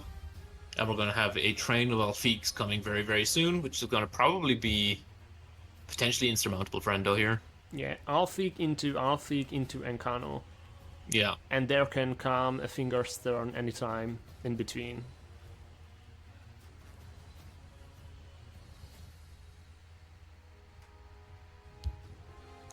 Watch And it also has Raz in hand again. This one's filled with What do you want to steal from Great Sundeer's deck? Alfiks. Yeah, mainly Alfik, but Gresswindir has very intelligently drawn all of them so far, so playing around the Raz. Also, you will be fine with Lightning Bolts too. Yeah. Realistically, there's a lot that you're happy to take off Gresswindir, especially at this stage in the game. But You see know the what? first I of would the want to Alfiks come down. take Moose. At this stage Moose would of be- the game. Yeah, Moose would be great for Endo. Because Great Sundeer will be trading here. So there won't be any runes broken.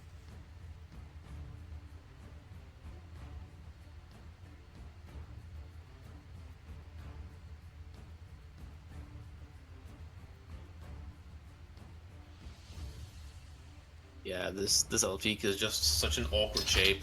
my power is not to be underestimated. face me. Gets to take the trade into the main body, but you're leaving the 7/6 behind. Takes trade into the gate. Why take the trade with the gate? Because the 1 point of health is making it very awkward in a lot of creatures.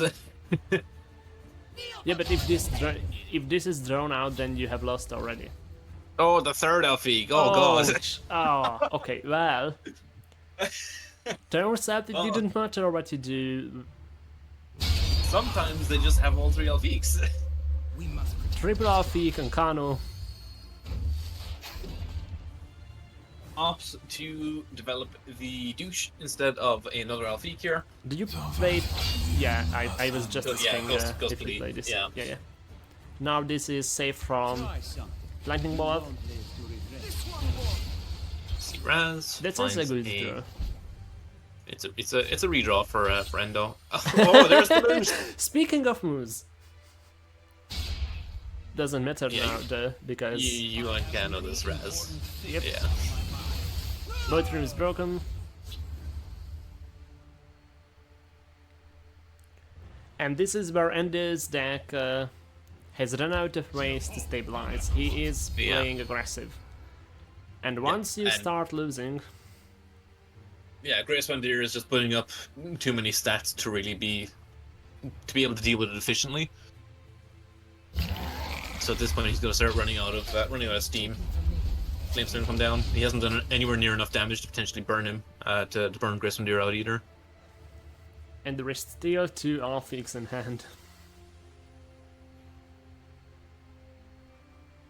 This will be probably an Alphix plus East March Crusader turn. Well, you can just you potentially have lethal here, right?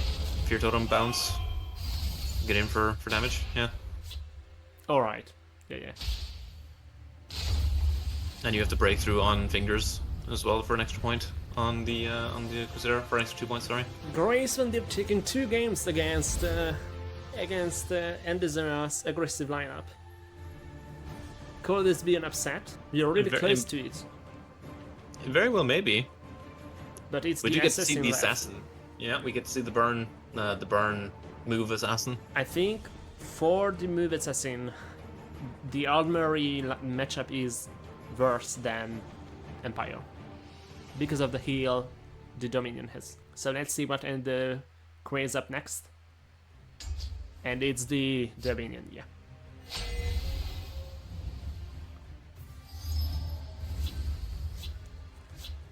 Well, the last match we spectated was a Swift trio.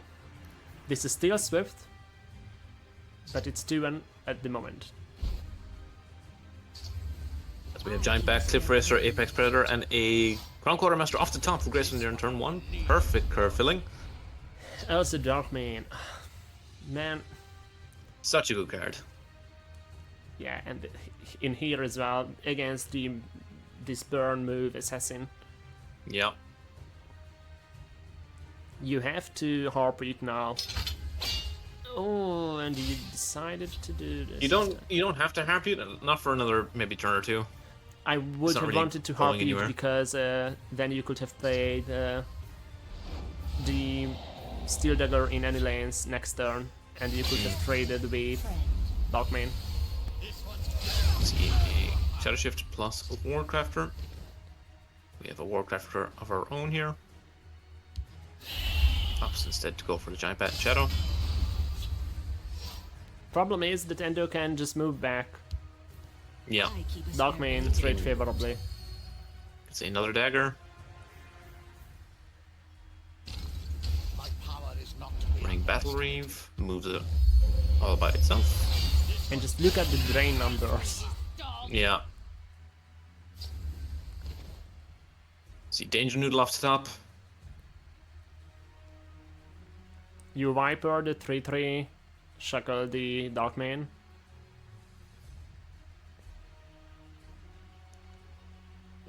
Oh, but you can because you have 4 points. Exactly. No, you. Yeah, I don't know what I was thinking. I was going to say you shackle the 3-3, play the Warcrafter, play the Harpy in Shadow lane, play the Warcrafter field lane, ward itself, and the following turn then develop Apex Predator. Yeah, Endo has as a Shadow Shifts in hand. So he can just move back the Darkman, then play Yeah. Pawnbroker, Surround Pawnbroker. move Yeah. the Darkman again. And just look at the health he has. And also hits.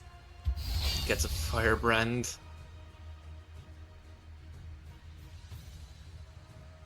Yeah, you spend the dagger here. You hold on to the Shadow Shift. Your blood will spill. There is Oh. Bolt, so you can deal with Darkman. I think a little bit late really for the Darkman at this point. It's gained Endo, I think, like what, 11 health. all to eat. So Another what Harpy are off the top. comebacks in Grayson Deer's deck? I do not believe there is any. There is the Lightning Bolts, we have seen 1. 2 Giant Bats. and then Kano. But yeah, there's nothing like there's no giant snakes or anything. There's no counter tempo tools in here. You could find Berenzaya, Yeah. and I think that's your main way to stabilize this, is to find Berenzaya next turn. But I do think that after that it will be late. Have your head. Carlos! Now Endo is low on resources. Grayson there can double Harpy. So that's Harpy like 3-1. saving a turn. Yeah, Harpy 3-1, Harpy the 2-1, develop the Wordcrafter or develop the Trader. Unfortunately for Grayson there, the Harpy, even warded up, will just vanish because of the curse in Endezuma's hand. So warding doesn't matter really. Yeah. But you need bodies. You need to get the curse out of hand. You could also play the Camlorn in field and try to get the cards that way, but then you wouldn't be using all your resources. CC the Ning Courier off the top. Shadow shifts the Scourge. As expected. Find the Trader. Face me, you dog. Curses the Harpy. And then we will see Lots of Traitor, failure. yeah, dump hand. Wards the Trader. And this is presenting lethal on the following turn. You can move both your creatures to trade in field. And then Wardcrafter your traitor, I would guess. Decides to leave the 2-1 in field alive. How much is this? Yeah, Face me, you dog. you needed 2 damage, Yep. you have 3 damage. And that means that Endizera takes the game and ties the series at 2-2. So we have our first 5-match best of 5 today. And it will be between the Aggro Empire and the Move Assassin. Who do you think is favored here? Ooh, it's difficult really to tell. Just because the assassin operates on a different axis to the Empire. It really depends on who opens better. Who's able to develop to the board faster. Then we have only one way to find this out. And it's by looking at the match. We see Move Assassin into Aggro Empire. Let's see the mulligans. Endo has the ring.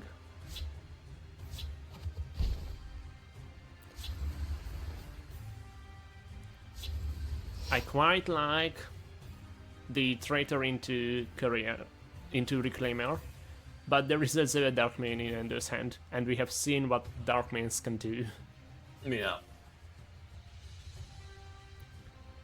I even think you ring out the Darkmane.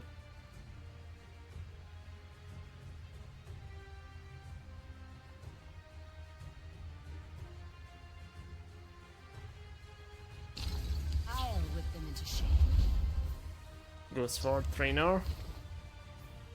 This will be met with Traitor. Yep. And we see Endo drawing a Nazi.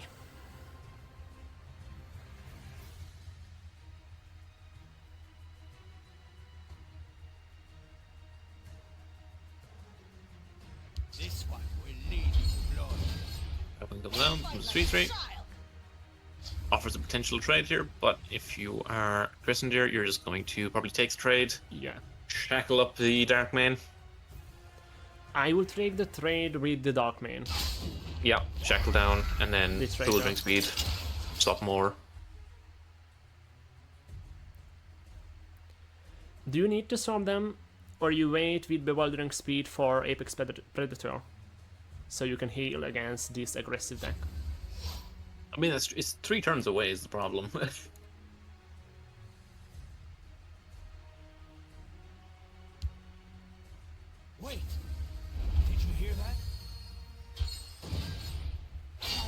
business with House Halalu. Maple shield.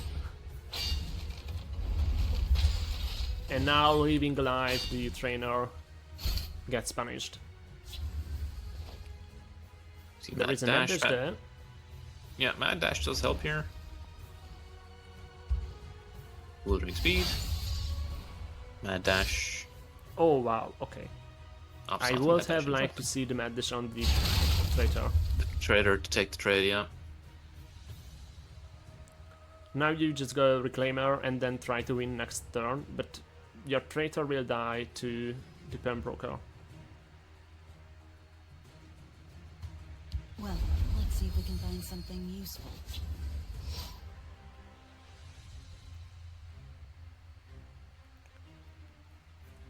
I think this is the... This turn, maybe next, you are still trying to play for board, and then you are just racing. Yeah. Empire rolls and over the board. And this Oathman will allow Ender to trade favorably in field and in shadow too. Oh yeah, with the Maple Shield. This turn is a game changer.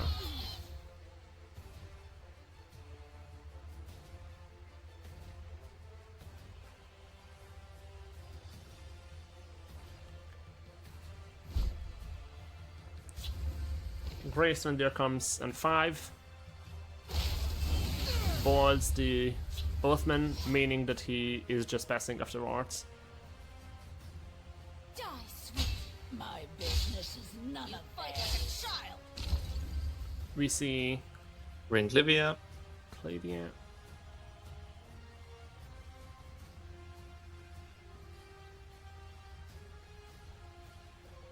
I'll not bow to these provincial militia.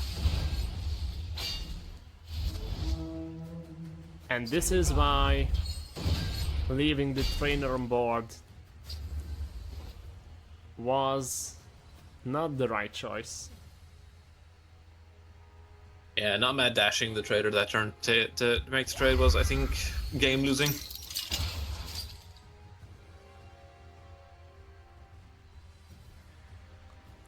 You're now just playing Quartermaster.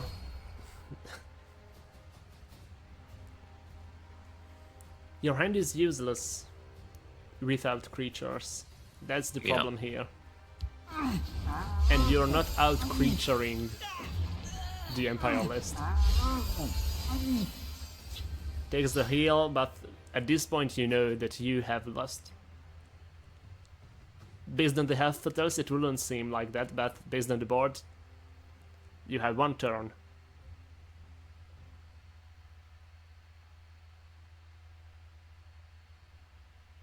Yeah, because from this point, Endo just runs away with it. I would suspect that Ender is counting if he has to take the trade on the Harpy or not. I mean, I think you do anyway. Because the token goes back at the end of turn, regardless. You can't defeat Just not give any chances for a comeback.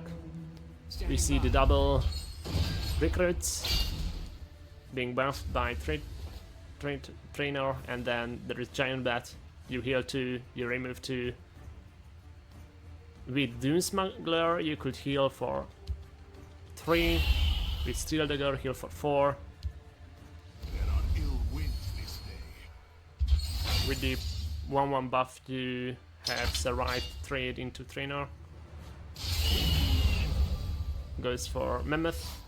Tries to remove as much damage as it is possible, but I don't think it will be you enough. know your place.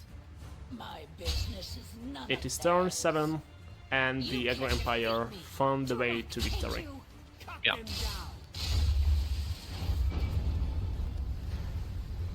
Endo takes it 3-2. Close games.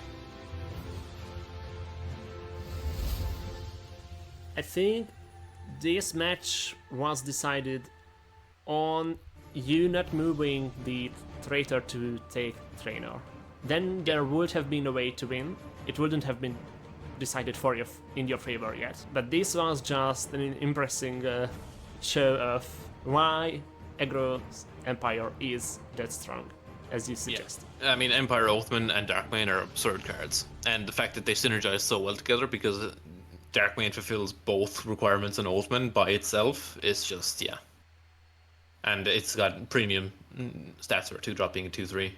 The more I look at Darkmane, the more I am convinced that I want to run that card in all of my aggro lists that can run Darkmane. I mean, you should. It synergizes super well with like also all his assault. It's just a fantastic card. Also lets you race very, very well. And that was the second game in the top 8 of the 4 summer tournament. We see Endesa taking the second seed in the final stage next weekend, and we'll be back in 5 minutes.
Welcome back to the 4th summer tournament. This will be match 3. Yum Yum versus Koba for the seed in the final stage. And we will start by looking at Yum Yum's deck lists. So here we see a move archer, but this is very much unlike what Respire Doll was running in the first match. Yeah, so this is the exact opposite of what Ross was running. This is the version that I'm not keen on. I don't like being this all in on the move stuff. I don't think Movement Shadow is necessary. We do see the 3 Caravan of Forces and some Daring Cutpurse to basically give you some snowball potential in the early game. 1 copy of Grand Ball, 1 copy of Mad Dash. There's a copy of Skooma Underboss, 1 copy of Shadow Scale Hunter, which is, I believe, Veteran to move, which is an odd inclusion, and opting only to run 1 copy of Dune Ripper and 1 Apex Predator, which I find a little bit on the strange side.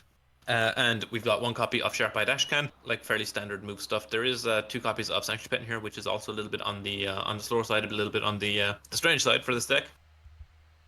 And then we have this aggressive warrior deck that when I looked at it, I really like how the aggressive side of 2 costs into 3 costs into 4 costs looks in this deck. Yeah, so this is a solid curve for aggro warriors. This is what most aggro warriors should look like. You're basically just curving 2 into 3 into 4 into Soar into kill you. Basically just pile stats early. Try and seal it off with Soar Revenge on 5 is essentially your game plan. Barrow Stalker provides a 2/3 body for 2. Pretty good stats. You've got the Winky Spellswords, which are really sticky, difficult to deal with. Haunting Spear obviously makes things very, very difficult to deal with and can gum up boards. Mammoth is just fantastic stats. Witherhand Cultist shuts down control. Bleak Ghost Mammoth is just great. Again, 4 mana 5/5. And then you're following up with Thor Revenge into like Vigilantes and Headhunters for big burst damage. So yeah, no, I like this list. Then we move to Altar Monk. I think the first time I saw Yum Yum in a tournament, he was running this deck. He has run this deck in one of the summer tournaments we had before as well. And the other decks he has brought are more aggressive. And then we see this. Yeah, it's like whiplash with the with the pace of this deck. I'm not super familiar with Altar Monk. It's not a deck I'm super familiar with playing nor playing against, so I'm not entirely sure of the play patterns. I'm aware that it's basically just a value deck. You're looking to churn through your deck with Altar or Journey and then kind of win from there. But I don't entirely know how it's going to play out in practice. Like I said, not super familiar with the deck. I'm not super familiar with play patterns, so I'm interested to see how this works out. I don't know if this is the correct meta for it. It's a slower grindy deck. Would be much better in a slower Telvanni format, but this is certainly not that. I think in Yum Yum's lineup, bringing this Altar Monk deck is like me bringing Doomcrag. Bring something familiar run 3 decks that you have built the lineup for. Because the 4th deck he has brought is a Redrun list. Yeah, so he brought Rage Redrun. This is a little bit more of an interesting build of Rage Redrun. You're playing a little bit more of an aggressive early game with the Ulfric Housecarls to draw cards. And then you're just planning to finish the game with Breakthrough Threats and Unstoppable Rage. 2 copies of Champion in the Arena as a fight spell plus Breakthrough Body in 1. Playing 3 copies of Soar Revenge in here as well, just to potentially kill people because Soar is just that good. Also, great defensive body. 5/5 with Guard is just good. Yeah, it's just a straight up Rage list. I'm excited to see how this one runs. It's, like I said, a little bit interesting in the fact that it's planning to be a little bit more aggressive with like the Soars and the Housecarls. So I'm excited to see what way this works out. Moving on, we have Koa with this Guildsworn deck. Pretty cut and dry standard list of mid-range Guildsworn. Interesting to see Vivek in here. It won't be the last time we see Vivek in this lineup. But other than that, yeah, pretty standard stuff. 2 copies Temple Conjure at the bottom end along with Luzra. You're looking to basically curve into Alfiques and kind of win off the back. Pretty standard 2-drop suite, running 2 copies of Covenant Plate as prophecies as well as buffs. 3 copies of Daggerfall Mage, 2 copies of Discerning Thief, 1 copy of Breton Conjurer, but the full complement of Cloud Rest Illusionist, 2 copies of Defensive Broom, which should cost 0 most of the time in this deck. A lot of the Guildsworn mid-range threats have more than 5 health. And then on the top end, we're running Syl over the Thaden, so we're going for damage rather than card draw. And we're ending on Mighty Conjuring plus Aspect of Hircine. No copy of Ancano, interestingly, but we are running the Aspect. And then we have a Redrun that is in some way mirroring Yum Yum's red run, but in the other way, this is more on the late game side of things. I would say this is actually more of a mid-range rage list, whereas Yum Yum is more all in on rage. This can do its own thing and just has rage as a backup plan. Yeah. It's basically like, oh, if I happen to stick a Belligerent Giant, I will just kill you. Whereas Yum Yum is all in on breakthrough plus rage combos. This is just playing all the good stuff, like I said in the champion stage match. I played mid-range Red Rin 2 Legend the last time. Very, very good deck, very underrepresented deck. The curve and the play patterns it represents are so good. You're playing so many stats so early in the game, and then you're like weaving in Swords of Revenge, you're weaving in Phalanx Exemplars, Monastic Champions. Also, so excited and so happy to see the one copy Bone Colossus. There should be more copies of it. I'm just pointing it out. Love Bone Colossus. I'm glad someone's playing it.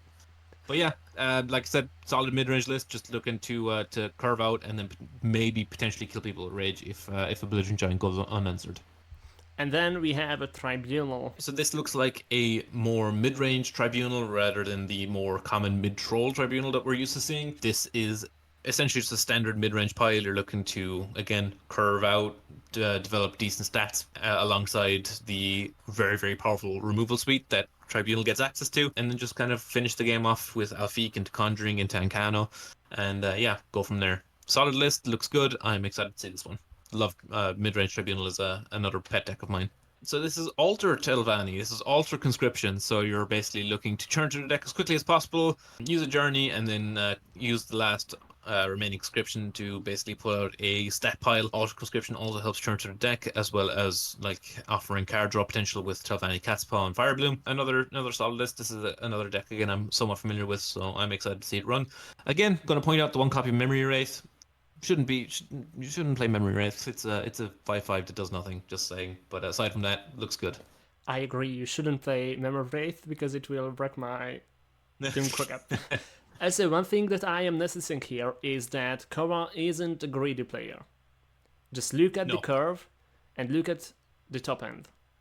We are not seeing Odoing, no Partunax, no Elite Guardians, no nothing. Just one copy of Moose, one copy of Eclipse Banneress, both of them draw cards, one copy of Laneth, card draw again.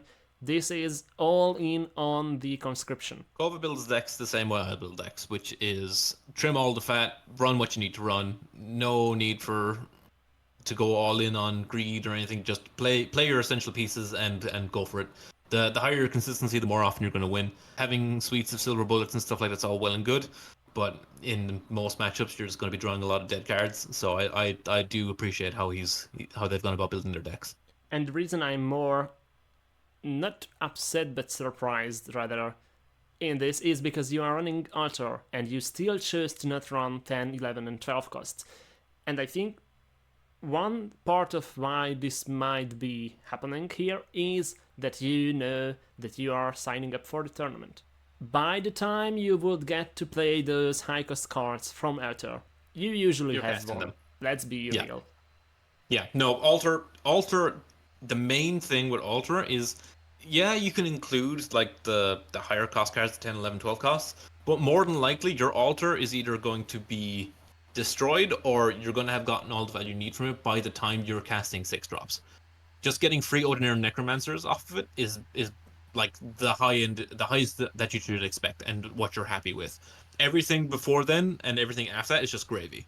Like I said, it's just value on value on value. You're not aiming to cheat in big things with it. You're aiming to get excess value. You're aiming to be pulling your Unglim early. You're aiming to be pulling the Brotherhood Assassins early. You're aiming to sacrifice your Cat's Paw to it to draw extra cards. You don't necessarily care beyond like turn 6 or like beyond your 6 drop slots. And with that, here is the matchup. We have Yum Yum on move Archer, Midgrow Warrior, the Altar Monk, and Rage Redrun, and Kova on midrange Guildsworn, Rage Redrun, the midrange Tribunal Temple, and the Control Telvanni. What are the bans, do you think, Go? If I was Yum Yum, I would probably be looking at Tribunal. Tribunal has a lot of game versus all of Yum Yum's decks. It offers big stat piles, offers big walls, has all the removal in the world, can answer supports, can answer warded threats. So I think the most frustrating deck to fight against will be the mid-range Tribunal. Your decks aren't aggressive enough to go under it, so you need to. I don't think you're favored in any matchups with it. And if you're Kova, it's a little bit more awkward. Your decks are pretty comfortable, I think, going up against most of these. Like the monk deck is, I think, slow enough that you're not worried about it. Most of your decks have plenty of support removal. You're playing purple in like all but the Guildsworn, and even then, like I don't know if it's going to put on enough pressure for Kova to really be that worried. I think the one deck Kova is probably going to be concerned about is, funnily enough, the Aggro Warrior. I think the Aggro Warrior is the one deck that can get under Kova's list. So I think Kova bans Warrior, and I think Yum Yum bans Tribunal. And let's see. We Ooh. see an Archer and the Red Rum ban. I think this is the first time I've been wrong on both predictions. Okay. Interesting choices. And unfortunately, I have bad news. I have recorded the Warrior match, but then it turned out that the entire sound section was VR. So I will just tell you that the Warrior won the first match, and then we go into game 2 in the Yum Yum Kova matchup. So we're gonna see Monk into Tribunal.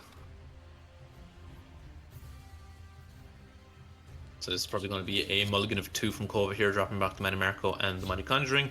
I think Yum Yum is happy to keep this, as we see a negation plus second initiate come into the hand of Kova. Top decks a Javelin. Yum Yum top decks a Crushing Blow. See Cauldron Keeper off the top. We're just going to see probably a Broom Profiteer run out here. We're just going to get met with a negation. Funnily enough, I think this is either the best matchup for the Tribunal on the Yum Yum side, or the worst. Because if your aggressive decks can go under maybe somehow this Tribunal, then you will be better off running those into this. But if your aggressive decks can't run against Tribunal, then you are better off with the Altar Monk. Speak, citizen. We see Baron's Courier developed and initiate. Sanctuary comes down. Skin Hound comes down just to absorb the lethal damage here. But it's going to get answered with a Crushing Blow. Crushing Blow, trade with the 3/3 Drain, and then go face for 1. Gonna get them beats. Those Baroness Courier beats.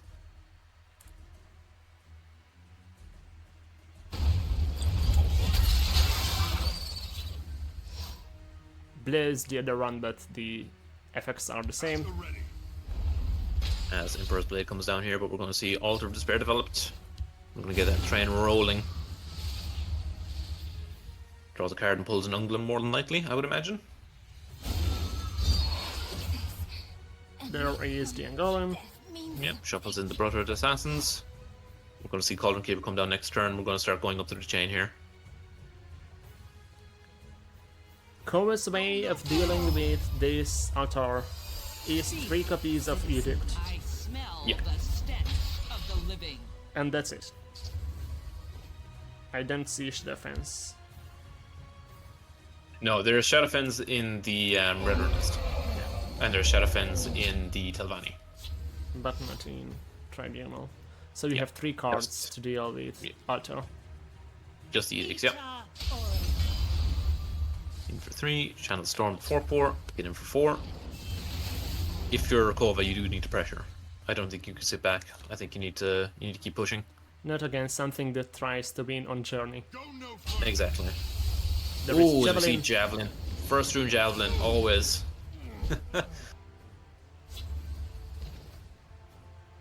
Finish off the top for Yum Yum. We're going to see Camo. You grab the Assassin here. Play the Assassin. Also, Kova's hand is hurting from those double Javelins in there. Yeah. He won, Crushing although Blow. he went face, he wasn't able to play anything. There's the edict off the top. So we're going to see that pop the altar here. And yeah, unfortunately these two javelins have stranded this Galen in hand. Another assassin off the top. At least you will have an answer for Into the the Cargon. third assassin. Oh my god. Yum Yum is currently playing Oops All Assassins. Abner Theron off stock. We can play the Abner and just cycle a card here by copying the assassin. Shuffle it in first. Then we go Abner, copy one of the assassins. Or we could well, I was going to say we could copy the Galen, but we can't shuffle anything else in. Execute off the top for Yum Yum. This is like just going to be a secondary pet on the 5/5. Yeah, I would think so too. See Emmerich off the top for Kova into a second Abner.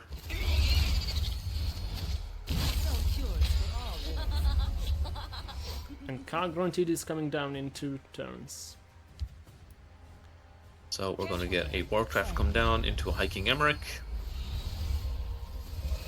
That's 4 damage, so deals with one of the... Oh, what's the name of them? The 3/3 lethals. The assassin. Yes.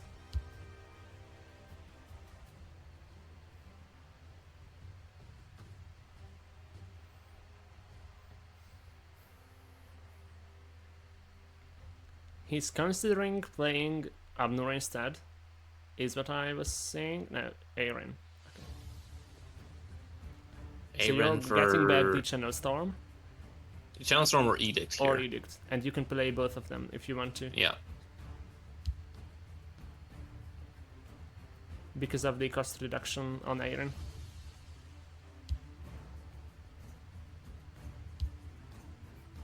He's really torn between the 2 options. We see... Oh, Negation. Negation deals with the Sanctuary Pet. Just gonna see Javelin and a hard trade with Galen into the 3/3. Unfortunately, we're gonna lose the Abner Tharn here. Just to Revitalizer, take the ward off, 2/2 into the 5/5. I'm not so sure if you are losing... okay, yeah, takes the trade. Yeah, no, you killed the Abner here, yeah.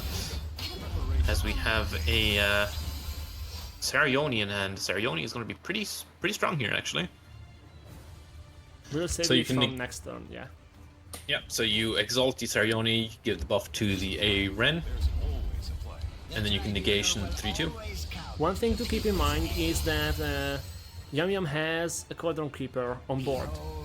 So the Quadrant Reed will be summoning 2 Shearpoint Dragons next turn. Yeah.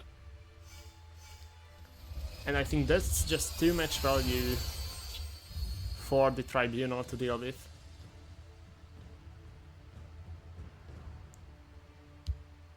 History shall remember this day. 6. Yeah, you negate the 3/2 here. I don't think there's any reason to not do it.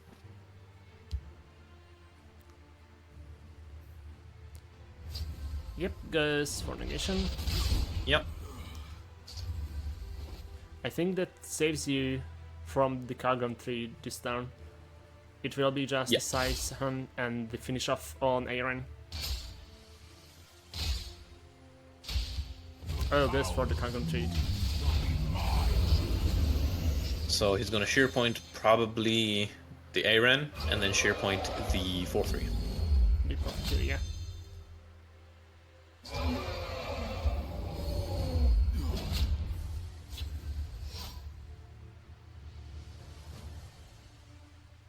So we have Javelin here.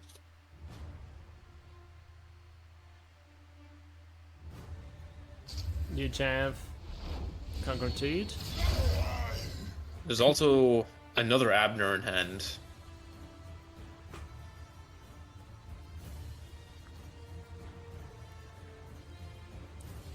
The Emmerich doesn't do enough here, I don't think. I think you Abner on the Aren and hope to get back Channel Storm. That way you can kill one of these shear points. Breaks the ring. Preemptively.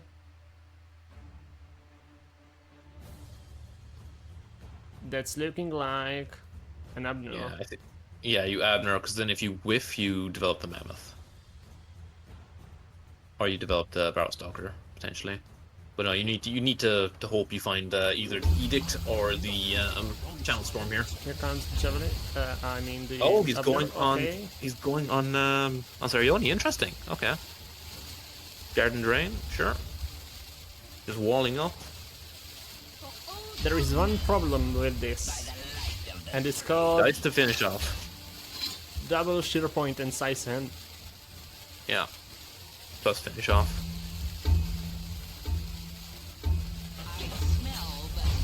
The Barrow Stalker will be just eaten by this Psy. Oh, and there's a Merkwater Scourge. So that's more than enough to deal lethal damage to Kova this turn. And there we go. Alter Monk takes the game, and with that, Yum Yum is up 2-0.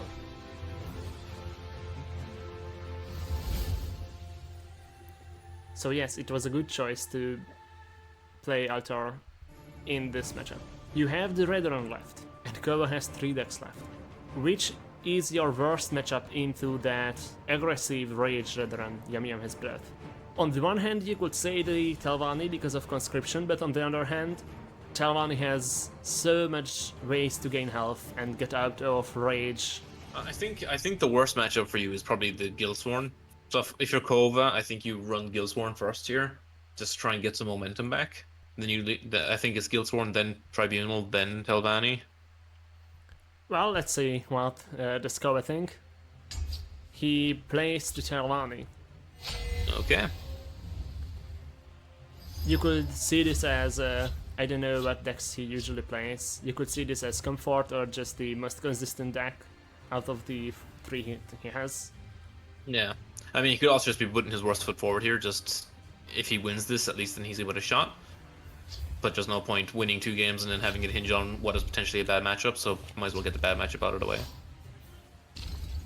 We'll see how they like someone who fights back. We'll see a handful of 3 drops. We're going to see Skin Helm come down here to contest this Protector of the Innocent. And we're going to see a Ring Mammoth. No, instead goes for the... So we're going to reply with a Sanctuary Pet. So now you cannot play the Mammoth, so you're playing More cool. Gatekeeper. First of your Namulets. Leaves the train to Yum Yum. Mm-hmm. But this will enable Yum Yum to play Assault. Draws 2, finds 2 2-drops. Gonna see a Ring Windkeep here. No, goes for Protector instead. Okay. See Thorn His Mage come down. Gets his ramp on. This does potentially mean, depending on whether or not Yum Yum breaks the rune or not, that Wildguard's completely active next turn. I would argue that it won't be because you have a spinner. But then he doesn't take it. Okay. It does break the rune, goes for a Gatekeeper in Shadow. This is get answered cleanly by the Danger Noodle. Yep. And he does have the answer. He has the answer for the Protector in hand as well in the form of the Blackhand Messenger. As we see a bit of a flood from Yum Yum come out here. So I think this is probably Slime Marshblade plus Blackhand Messenger. Fighting also off against Double Amulet and EBC and Altar this turn. When you're running out of value in your hand. Okay, so we're just going to start seeing him cycle through the deck here, gain some health off of these amulets. The amulet health does stack up over time. It is actually very impactful, especially when you have more than one. Dawnbreaker off the top. Cool Fire Bloom. Almost there. Priest. Shadowfen Priest does silence. Cycle the army first. Finds a Seasonal Recruit. Finds a Tree Minder. Black Hand Messenger gonna ping off 3/2. The Black Hand sees all. Couldn't develop the Train Miner, instead going for the Thieves Guild Recruit. Finds another Black Hand Messenger. You hold this fire. I was gonna say you hold the Fire Bloom until next turn, but if this hits the Spirit and lands on the Mammoth, nice. Oh, Yeah, because this lines up for the Shadowfen Priest in hand. there is additioning, so you can get rid of one of the amulets. No, it goes for the altar here. It's going to be too much value going forward. So now you Shadowfen Priest, silence off all the buffs on the Mammoth. Perfect. You can ping the 3/3, play another Black Hand Messenger. So going for the Headless Zombie. That will At this point- bring back Altor. I think at this point Kova is starting to stabilize. I think he started it when he had that harp played. Well, I mean, when the RNG Fire Bloom landed on the Spirit and the Spirit RNG landed on the Mammoth, I think that was pretty impactful. Takes the trade, gains 2 health. Also, you cannot undervalue what 2 amulets can do. Yeah, an it aggressive really, method. it can really warp a game. My skin. Yeah, I think you develop your altar here. You start If this is a cycling ladder again. match, then you are now conceding. But this Yeah, is at this I lurk Tournament. in the shadows. yeah at this point in Yum Yum shoes, you're probably looking at the concede button.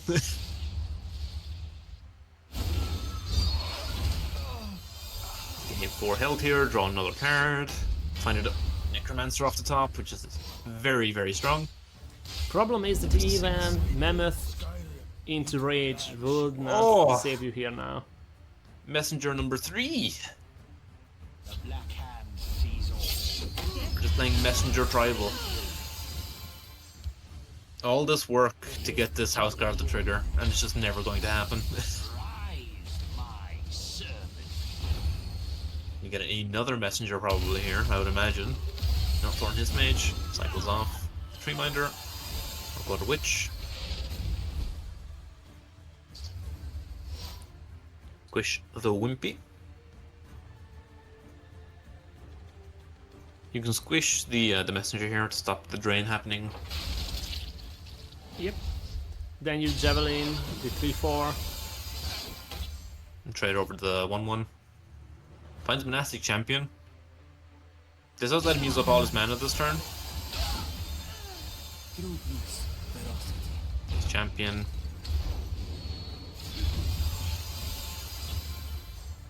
Now we're looking at Laneth. And then Conscription next turn. Yeah. Once this Lannis comes down, it's pretty much game over. I mean, Kova can kind of just do what he wants now. He's just got so much mana. Sanctuary Pet comes down, Shackles down to 6/5. I sense Lannis great comes down, power. finds Conscription.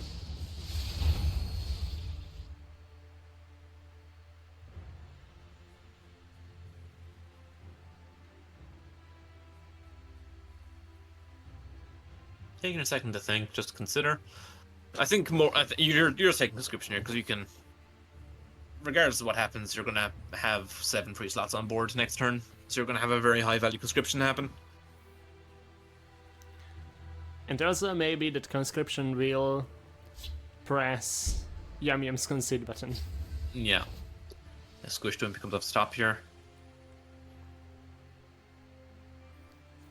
Takes the trade. Goes face for 4. You could squish the 6/5, but no. Instead, we're just gonna see 6/6 and 6/5. Conscription come out. Scripts for 7. And we find a Spymaster, so we can. Wow. Witch. Oh, spicy. Witch is the Spymaster. Gets him a And the zero Nocturne. question. Oh god. I Into like a the look camel. of that. Oh, into another altar you could even. Or that side doesn't matter really at this point. finds the conscription to go Then with I would the guess he's journey. playing Journey Conscription next turn. Yeah. Or he would be if he would have space on board. Yeah, if he felt the need to.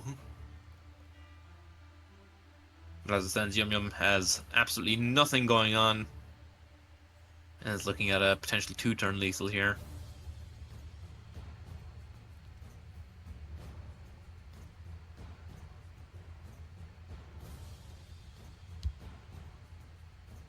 Windkeep goes Shadow.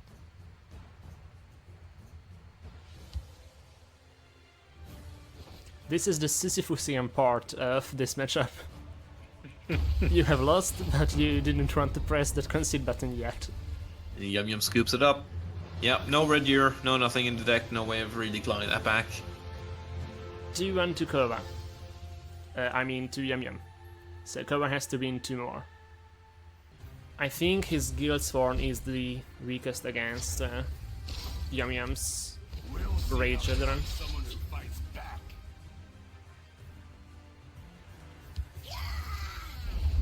We'll see it shortly. Here he comes down in the Protector. We're going to see Ring Mammoth.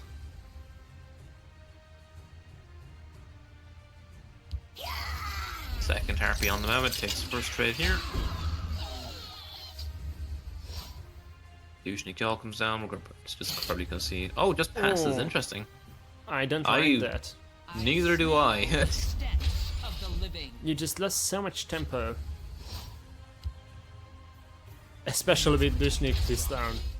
Yeah. Still getting for 4, but you're going to get met with a Gatekeeper here. Didn't gonna get want answered to by play an the... Edict. Yeah, didn't want to break the ring. Wrong place for midnight. This mean- will be a Javelin. You have nothing in your hand that you're holding ring for, you may as well just spend it. Yeah. Especially against Tribunal. Yeah. See how you When can you're Emmerich this come close down. to winning I hate this the matchup. damn uncomfortable. He's up 3-1. 5-4. It's going to get answered with the Edict of Azura. By Arcade's beard. Oh, interesting. Decides for a trade instead. Keeps a lot less damage in board. True peace, ferocity. This is getting edicted. Yeah.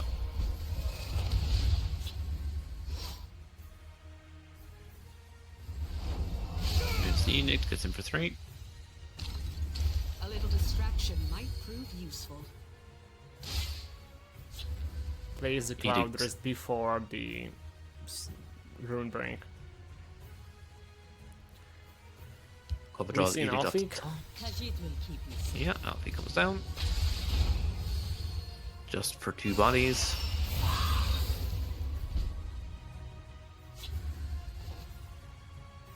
Forerunner. A little Yeah. distraction might Let's see prove Cloud Rest. useful. Trade. 4 in a trade, and then next turn you'll see what cover plays, and then you can either sober or champion. Edict Javelin. Problem is there is a miracle in Kova's hand, so like you'll be playing sober or Belly Giant next turn, and it will be just get Edict. style. Not let's Get see get stolen, yeah. Choose. that. Okay. So this is Belly Giant Initiate. Yeah. And then you Mirac the Belligerent. Citizen. Mirac Field, grab the Belligerent. As powerful as you believe. Because you've got the you've got Serioni in hand, so you're gonna gain a big heal here.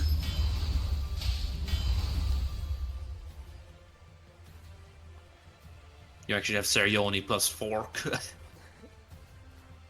And there Draw is a some chance cards. we'll be seeing that. Yeah. Koa has the Hence- resources for it. Oh, negation really makes this sore a bit worse.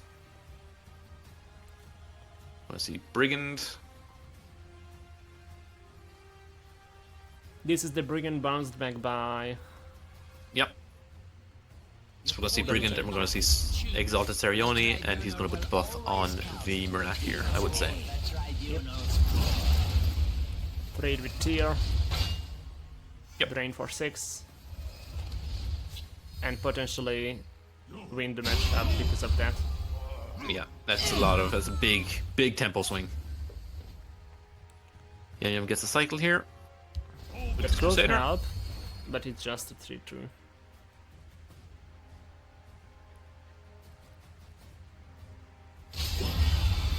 And Kova does have a second active Alfiq in hand, as well as a Mana Marco. So he could potentially just res a Soul Revenge. Yep. I'm looking at that too. Yeah. Draw 3. Finds an Icano. So we're going to see Alfiq come down, as well as a Barrow Stalker. Or potentially just negation on the 4-2. I smell the stench. You get in for 3 and pass. Oh, doesn't get in at all. Interesting. Aspect of Hearseen. That's really good, but also a bit late. I mean, if he plays it as a guard... Yeah. If Kova can kill this, he gets the Mana Marco 12-12 at any point. And he does get to kill this because of the Dawnbreaker and Kano in hand. Yep. So that's 5 on board, plus 4 with Dawnbreaker, plus 5 with Encano. And that clears it. And also you can Dawnbreaker your Berserker, so you get to heal as well. Yeah. the same Well, time. negation plus full trade also clears it. I like the heal more. Yeah. I think Kova's agreeing with you here. Wrong place. In for 7. And then swing, yeah. Don't give cards to Yum Yum. Then we got Riftain, on a Shadow. And now you can Minimarco the aspect. Yep. We'll see. Take trade, you give him a card, that's fine. Now you Mana Marco. Negation on the 4-2, and then here comes Minimarco. Grabs the 12-12. Passes turn. And that's gonna be it. You can trade Weed Squish the Belly Giant because Yeah. you have a ping 1. Ping, yeah, squish, but you're still But then it's you're still over. just you're just dead on board. Never mind the extra damage from the Sentinel Reclaimer in hand. Now, Yum Yum can potentially a prophecy here, Well, let's see if we can find something. but no, with the weapons should just be a clean lethal. You didn't find this final 1 damage, so you cannot skip all your runes. Still, this is lethal. Yep. Kova ties the series up 2-2. And the final match in this round is the Guildsworn, the mid-range Guildsworn, into this rage, aggressive rage, rather than. You see Riftain come down as a 4-2. It's going to be answered with a Wardcrafter, which is going to get answered with Execute.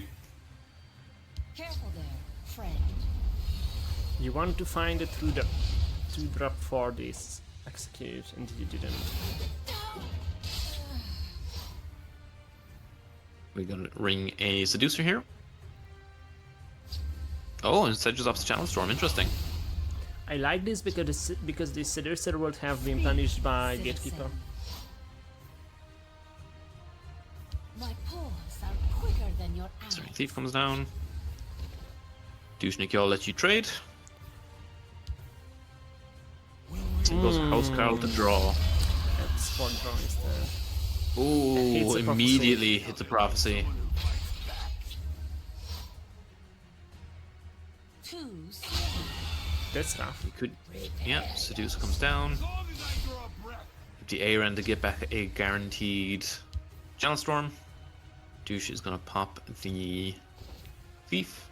I would like the Cloudrest here to keep the Housecarl, yeah. Oscar alive. Must protect our stronghold. So we're going to see a Ren into Ring Channel Storm, I would imagine. No, just goes Moose. Plays Okay. Moose. Okay. As long as I I mean, with this user drain, you're not worried about this Housecarl.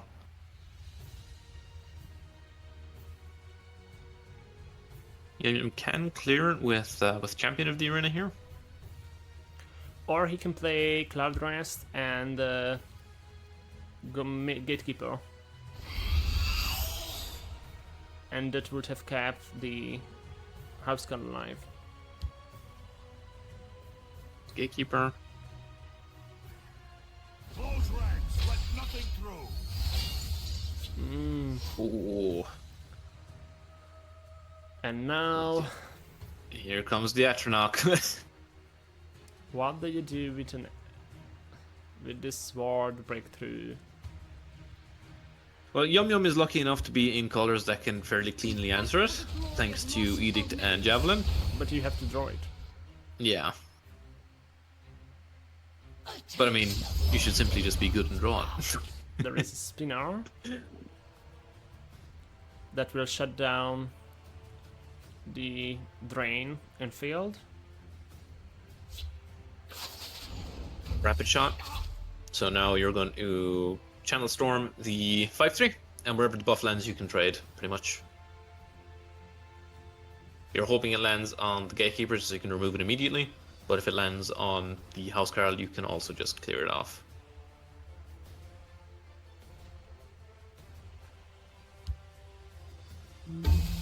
They're going to go for Cleric of Kine here. To make his taunt a little bit bigger.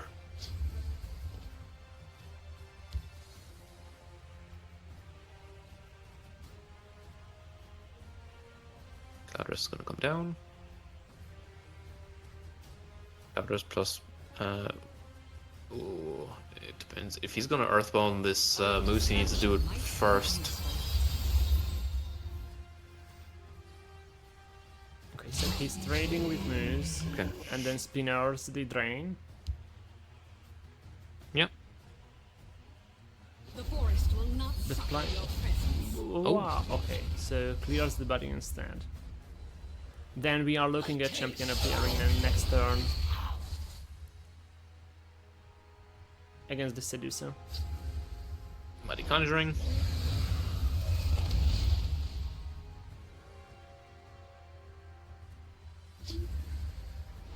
Channel Storm. Yeah. There is Champion of the Arena, then CVH. It will be a 7/7 after you... No, a 7/8 after you kill off the Hunting Spirit. Ability to the world. So you battle the 3/3 here? I would guess.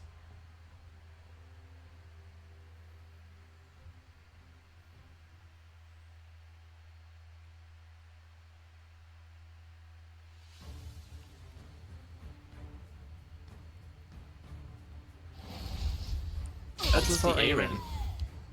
We'll see how they like someone who fights back. We see Defensive Bruma. Drogova's hand here.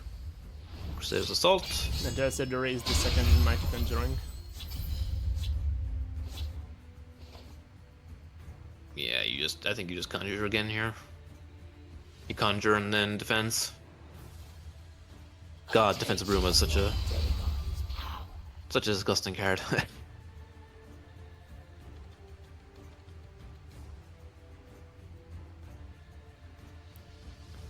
And then you look to win next turn. Yeah. Looks like he's considering Temple Conjurer here. Okay. He can Conjure, he can Cleric of Kine, and then he can Bruma. Okay. Just rewards.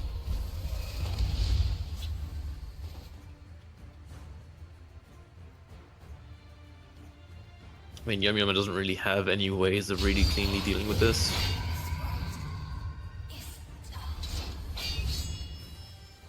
So this all goes over, but then he's kind of... You can squish before. He can... Yeah. Yeah, he can squish, and then... You withdraw so much. And finds another squish. Okay, doesn't use it. There is a range. He's just going to develop Soar here. Yeah. This is why I would have liked the Conjuring better. Covenant Blade off the top of Kobe though. So you can Covenant Blade the Seducer. You can play. You can 3-1, right? Not 4-2. 4-2 is just when you play on a recruit. From Cleric. Yeah, then I'm this going is to- a Covenant Blade. Yep. So it survives the trade.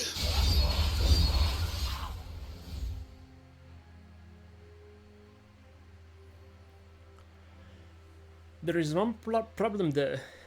Yum Yum has drawn so much cards and has a Golden Initiate Rage next turn in field. Mm.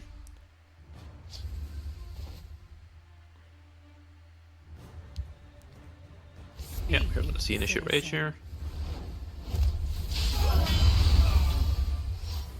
Gains 9. This match is slowly swinging back into Yum Yum's hand. Careful there, friend. You see Wardcrafter Warcrafter. in field, wards itself. Should have played the Pyro first. I think he has realized that, and that's why he didn't play it in field. We make our stand. Because that will have been embarrassing. Tear comes down. Squish comes down. I slay Alpha Lothi. And then just pass. Yeah. Keep the drain Black. alive. Black Dragon does let you set up this Conjuring. But now Yum Yum has a Javelin in hand that will be able to transfer. And gets a Belly Giant. So you can Yeah. remove both big threats. Trade, field and shadow. Heal for 3.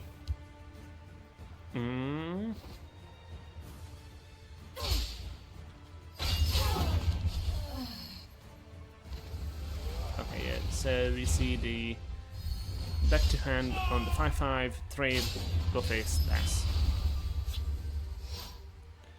Glittering Giant of his here own. comes the original.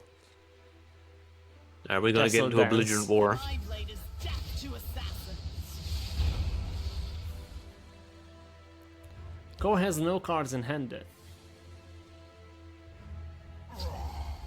Okay, Who bounced it here? give back 3 health to Trier. And then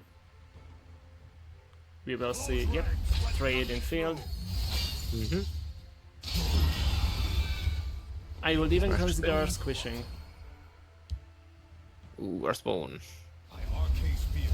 No, you're split here, and then you're... Okay, then Yeah, you you're just happy. pass. You don't want to Ooh, give cards see. to Kerbal. Bless us, Kai. Now he will be able to trade in field. I mean in shadow. The fighter's Yep, guild deals one in practice. ready. It's Broom off the top. Doesn't do anything. For the warrior wife. I am death.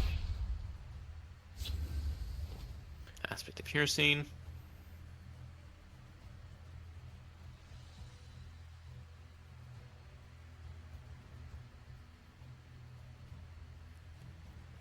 So you can Windkeep into 3-2. You can Earthbone the Black Dragon.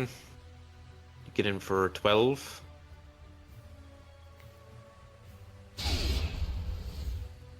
Soar plus Squish into the You can win Black Dragon would have been lethal. this turn. Yeah. Yeah. Maybe not. No, there was a lethal line. Oh, but we have aspect. Oh yeah, I yes, forgot about it. Okay. Then this is lethal this turn for Yum Yum. And this means that Yum Yum takes the series. This was a really close one. Just 3-2. And also the match itself was a close one. Yeah. The Crusaders Assault plus Squish really making the difference there. Yeah. Like at that point, before the Crusaders Assault, it was like Kowa has the board, has the cards, will win in 2 turns. Yeah. And then comes Crusaders Assault. And the Crusaders Assault in itself would not have been enough. No, it But the with Squish. Yeah. Draw 4, refill the hand, get back control on the board, Kowa is out of cards, and then you wait, you don't break runes, although you did break 1, and then you go face and win. And this is exactly what we have seen, and this is why Yum Yum will be the next one to join the 4 participants who get to play next week in the final stage. We'll be coming back shortly with the last match of today.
Welcome back to the final match of the qualifier of the 4th summer tournament.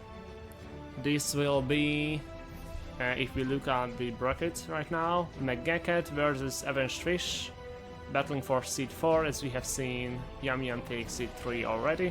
Let's look at the deck list now, starting with McGacket. He is running House Dagoth. So this is a pretty standard mid-range Dagoth list, just playing all the good stuff. From the early game, we've got the Awakened Dreamers, Brotherhood Slayer, haven't seen that in a little while, but a solid 3-drop Corncrop Gambler. We're obviously curving up into our Hands of Dagoths, and then we're aiming to end the game with Mighty Conjuring, Ankano, and Tascad. Then the second list is this slower Dominion deck he has. Yep, so this is a kind of a more controlling mid-range Dominion, mid-troll. Basically playing all the good early game, a lot of the slower stuff, 2 Executes, we've got Guildsworn Revitalizer, 2 Witches, a couple of Harpies, and Theatrical Recruits. Curving upwards, we have Channel Storm for some removal, 1 copy of Dominion Battle Reeve, just to enable the Dominion colours, seeing as the big gay Wren is not good enough really to see play. Graver Brigand as some card draw, Cloudless Illusionist, naturally very powerful Prophecy, very powerful in mid-range. High Defender's defensive tool, and then we're curving upwards. We have the Fingers on the Mountain, 2 copies of Ice Storm, Shearpoint Dragon, and then we have the control tools at the very top of the curve, 2 copies of Dawn's Wrath, Laneth, Merak, Odoving, and Tascad to round it out. Then as third deck, he has brought a pyramid-shaped, almost perfectly balanced tribunal. So this is a Chanter Tribunal list. Very excited to see this. Chanter Vaktosh plus Rising of Bones was a combo back in the day. You used to see play in certain builds of Tribunal Control as a value engine. You used to be able to pull multiple copies of like Elusive Schemer, as well as like High Defender and a few other cards. So yeah, interesting to see what way this works out. I haven't seen Chanter in a hot minute, so hopefully it still does stuff in the current metagame. But we'll have to see. And the fourth deck is House Tilvani. This is Control without Conscription. I even forgot about it. We have Altar and Journey and the Experiments, Laneth and Red Bremen top end. Straight up Tilvani control, essentially just using Altar as a value and grind tool, and Headless Zombie to recur stuff from the graveyard. Night Remember as well, just reuse some summon effects. But yeah, just pretty cut and dry again. Just a straight up solid control list. Interesting to see Device Experiments, but no copies of Aelid Guardians. Normally, when you have the blink effects like A Night to Remember and Experiments, you'd expect to see 1 to 2 copies of Guardians just as a late game wall that just seals up games by itself. So interesting to see it not run here, but overall, just a pretty solid list. You could also say that Mag is a fair player, and that's why he didn't run Aelid plus Experiments. I mean, Aelid is fair. It costs 11 mana. And now we go to Avenged Fish, starting with the Natural Crusader. Yep, so this is Dwemcrab Crusader. Basically, you're looking to have a early curve of aggressive Dwemer, looking to curve upwards into Dwarven Dynamo, into Assault Assault, into Hold the Dwemer, and just kill your opponent that way. They're running the buffs in the form of 3 copies of Mercenary Captain and 2 copies of Divine Fervor, as well as the 3 halls. Interestingly, they are running Piercing Javelin as removal. Not a common inclusion in more aggressive lists. I think is kind of on the slow side. If you hard draw them, they're pretty bad. But off Prophecies, obviously, they're insane. 2 copies of Ulfric's Housecarl, which I love to see. I'm a big fan of Housecarl. Excited to see it. We don't often get to look at Dwemcrab in these tournaments. And then he has run Goblins with 53 cards. 53 card Goblin is there is, yeah, that's 2 copies of Skulk. The 2 copies of Skulk and the Unglim are the extra 3 cards over the standard lists. Basically mono green Goblins, you should be all familiar with it at this point. 3 copies of 3-Wheeler of Warchief as opposed to the 2 copies we saw from the players earlier on. You're basically just looking to stick some early Goblins, early Bloody Hand Chefs, and then just scale them with Bitterfish Witch and Murkwater Witch, as well as the other curse effects. It's basically an aggro deck that's able to play control in the late game versus other aggro decks, thanks to Shearpoint Dragon and the curse effects. Like I said, we've seen Goblins got many a time, so we're fairly familiar how it runs. I would also point out the 1 copy of Great Fox in here that's caught my eyes when looking at the deck list. Yeah, Grey Fox, not a standard inclusion. Same thing for Unglim. Normally those are more relegated to slower lists, so we'll see. And then we have this aggressive Dagoth. We got Goblin Dagoth, lads. Yeah, this is basically the like Goblin Assassin plus some red tools from just to make up the bulk. Basically, you're just playing all the goblins. Some of the early game blue stuff: Warcrafter, Temple Conjurer, Daggerfall Mages. We've got 3 copies of Alfiq, playing 3 copies of Hand of Dagoth, and then we're finishing off with 2 copies of Belligerent Giant, Sai, Raz, Ankano, and Taz. So yeah, basically just Goblin Assassin plus some extra stuff. I am kind of excited to see this play out. Goblins, you normally don't see goblins outside of like dual color decks. It's going to be fun to see what way the tribe holds up when it's in a 75 card list. I mean, Dagoth is a pretty good shell just because you've got so many good cards surrounding them. So yeah, I'm excited to see this one. Goblins with Hand of Dagoth. What could go wrong? Yeah, pretty much. And the last list is again we are looking at Aggro Empire. I'm so glad people are finally playing it. Yeah, Aggro Empire. Not much to say. We've seen a few other lists relatively similar to the rest of them. Interestingly, 2 copies of Necromancer as opposed to 3 copies of Apprentice Necro. But we are running obviously the Assaulties Assault package, 2 copies of Mercenary Captain, 3 copies of Empire Oathman, and 3 copies of Fervor. So this is closer to the buff heavy or the buff centric build I would normally run. But again, curving a little bit higher with the Clivias, the Raz, the Wilds Incarnate, and the Tazcat. But yeah, overall, so glad this deck has really caught on. A lot of people have started tinkering with it, so it can only improve from here. So here are the lineups. McGacket running midrange, Dagoth, the Mithril, the Minion, Chanter, Tribunal Temple, and the Control Telvanni, while Avenged Fish is on Dwemer Crusader, Goblin Scout, Goblin, Midgrow House Dagoth, and the Aggro Empire. What would be the bans? It's difficult, really. I think if you're Mag, you're kind of worried about Dwemer Crusader, just because it's really, really quick. I think you might have game against everything else. Maybe the other deck you're kind of worried about is Empire. Like, Avenged Fish's lineup is very good at not dying to Mag's lineup. Goblin deck, or the 2 Goblin decks, I should say, are able to buff out of range, like the Bloody Hand Chef plus Skirmishers allow you to fortify yourself versus Ice Storms. Fingers of the Mountain, obviously only 3 pings on it, so you can't clear large boards, which makes it worse versus like Dwemkrab, as well as Empire. Empire has so many buffs that it becomes very, very difficult to deal with the small boards, or like the go wide small boards. So I reckon if you're Meg, you're probably thinking about banning Empire, just because the buff heavy nature of Empire makes it very difficult to deal with, especially when you're an Ice Storm deck. If you're Avenged Fish, it's again a bit awkward to really know what to ban. I think the 2 decks you're really worried about are the Dagoth and the Tribunal, but I'd probably lean towards Dagoth just because everyone knows how strong Dagoth is. So I think that'd probably be what I would go with. And here we see the bans. We have seen the ban on the Dwemkrab, as you have predicted, and then we see a Tribunal ban. Yeah, it was a toss-up between Dwemkrab and Empire. They're the 2 decks. Like, Dwemkrab is the fastest deck in the lineup, and it can get under the sort of mid-troll style of decks.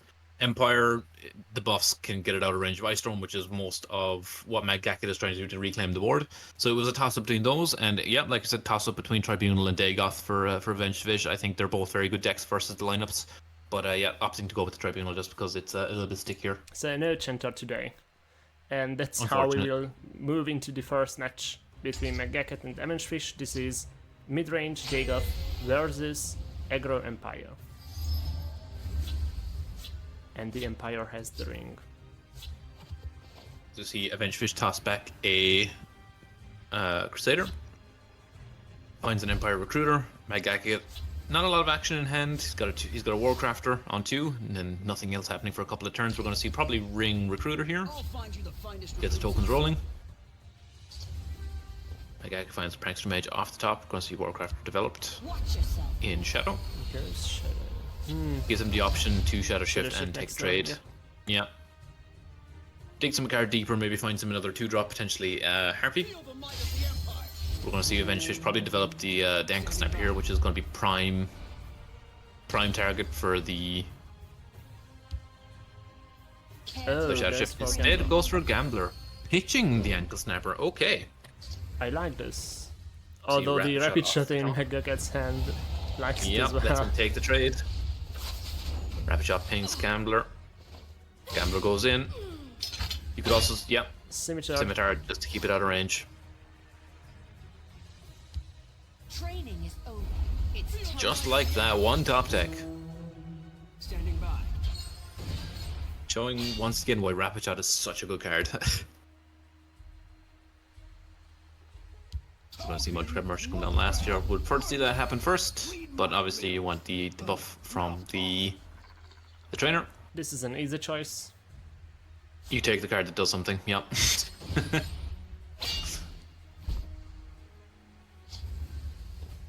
Second Warcrafter. This fingers in Mac's hand is just sitting there menacingly for now. Yeah.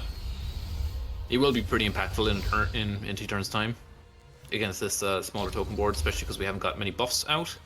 Although it won't be that good as the Nice Turn would be, because there is an Osa coming this turn. Yep, so he's going to probably ping the ward off here and then develop. You can't defeat me. Okay. 6 damage. Now we just Osa. You have to swing at the 1/1 first because you're going to trigger the prophecy off the Osa anyway because of the ankle snapper. Okay, The Bone again. Walker. You take the card that does something.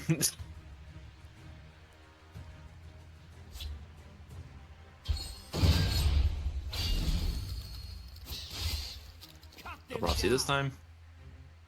Wait, does Craglorn Scavenger trigger when you play a support? To be fair, I didn't know. I know it triggers when you activate, I'm pretty sure. Yeah. Yeah, I'm not sure does it I trigger think when you play supports. play and activate. Oh god, Adventurous just giving him a combo. Craglorn Scavenger plus Skooma Cat. By the fires of oblivion. Actually, funnily enough, the Skooma Cat makes the Craglorn Scavenger cheaper. See, Moral Trader off the top. But if you're Avenge Fish, you're just pushing face here. Yeah, don't bother with trading, that's Megacat's job in this match. Yeah, exactly. You're taking your damage, you're probably developing the Yoren's Vanguard here. Seems you have the burst damage from Cliff Racer, so you want to get the slow damage down first. I would like the Bone Walker, Fever, the Guard to be developed in field instead. We're gonna go for Cliff Racer.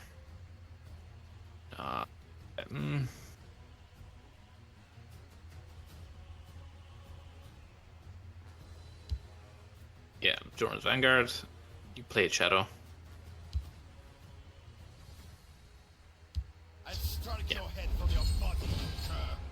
Develop the 5/4. Now Meg can trade in field Yep.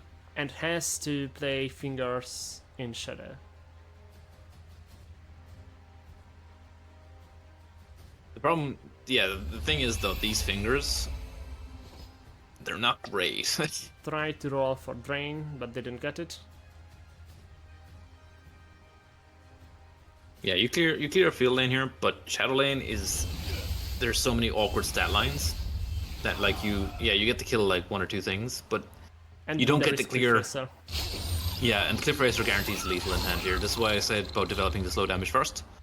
This is why you always hold your burst until you have a chance to use it properly. Cliff Racer comes out, and that is game 1 to Avenged Fish. Aggro Empire taking the game. On turn 6, just like it should.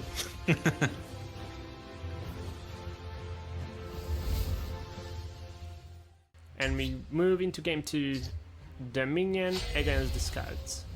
Okay, so this is the mid-troll Dominion versus Goblin Scout. The 53 card Goblin Scout. We see a mulligan of 2 from Avenged Fish. Magaka keeps the full hand. So we do have a turn 2 Bloody Hand Chef.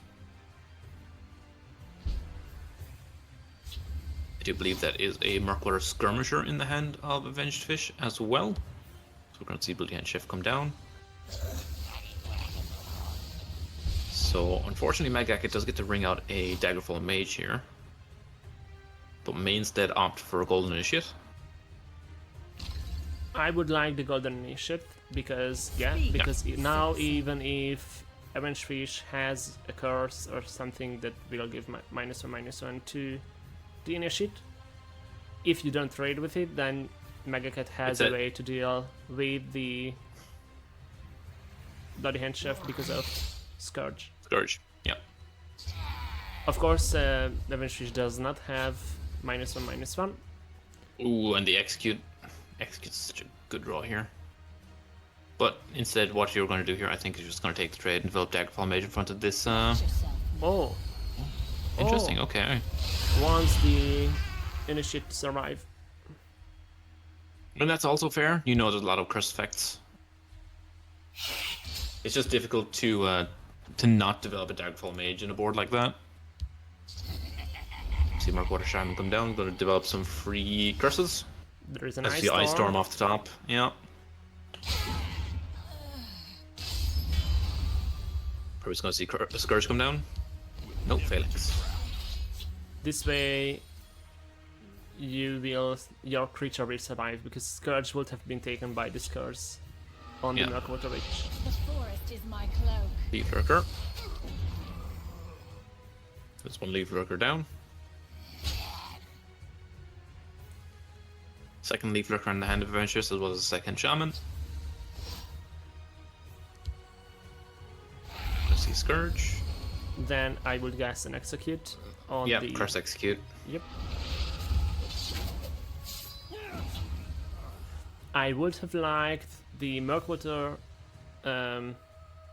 Witch to be taken by Do not take you. your Guard 1/1 and then DFM. It would have been dealt with SharePoint anyway. SharePoint comes down, it's going to line up a Curse Ice Storm. You have Channel Storm. You don't need the Ice Storm. You can deal with SharePoint. By the 8th, they will meet their maker. Yeah. Okay, so if you hit phase, then you don't have to play the curse. Do not take you.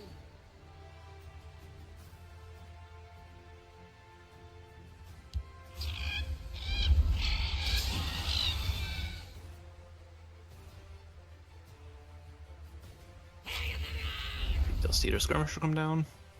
Okay, if this next turn you have your +2/+2 on the Skirmisher if you want to. What have we here? He's going to recruit, find another Scourge.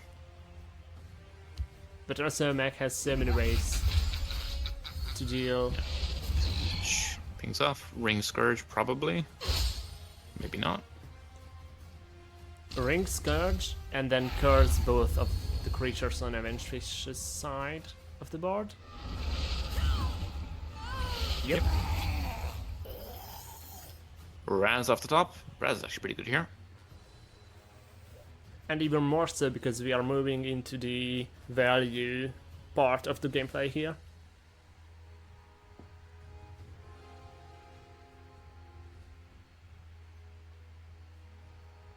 I see Dark Rebirth in Megacat's hand is worth 2 curses at the moment.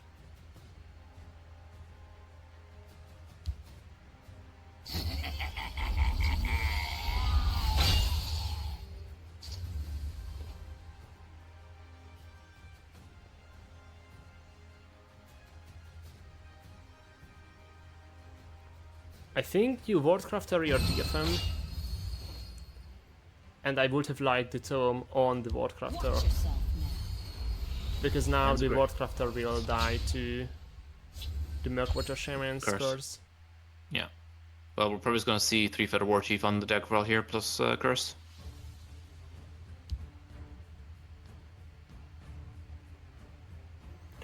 I would argue for 3-Feather Warchief on DFM, then Leaf Lurker on DFM and curse the 2-1.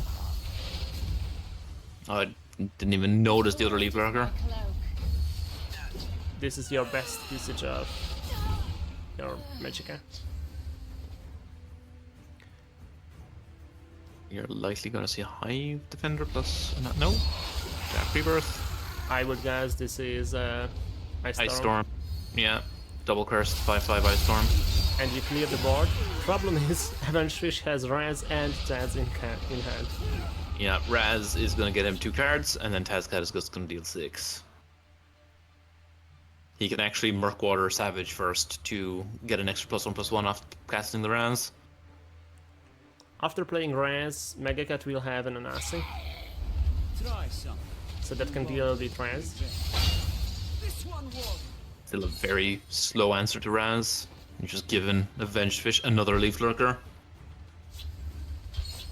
And the perfect combo for it.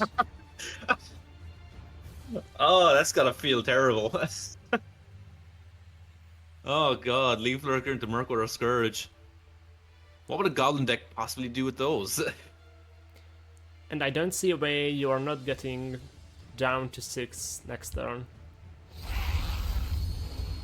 Into Taz range. Curse, the Raz, Leaf Lurker, the Raz. Yep, you take 3, you take Taz. And that's lethal. Oh, no. This could be an upset. And Nah, never punished. I was like, I almost said place the Taz first because it doesn't matter. He has 3 damage, goes face, deals 6, and then boof, +1/+1. 2-1 to Avenge Fish. I'm actually surprised. Yeah, I wasn't expecting that game to go. It was swinging in Magdaket's favor. And also, Meg is just so consistent of a player. Every time shows up in tournaments, gets high enough that people notice him. And he's always playing triple tricolor decks. Here go comes Dagoth versus Telvanni. I'm excited to see Goblin Dagoth. Bit of a switch. Sif, Racer, and Leaf Lurker in hand of Avenged Fish to a Tree Minder, Elusive Schemer, and Necromancer's Amulet. You have 3 matches to win with Dagoth. What Murkwater could go Guide wrong? off the top. Skirmisher off the top. Second Rising of Bones for Mag here. We're going to see Tree Minder. The double Another Rising of Bones Skirmisher. is crucial though. It's a lot of guards.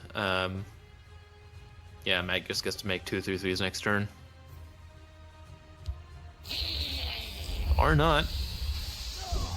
Gonna have to instead develop either the Schemer or the Amulet. Nice try. Goes for Schemer. Go again. Finds Necrom. It's actually not a terrible Skaven.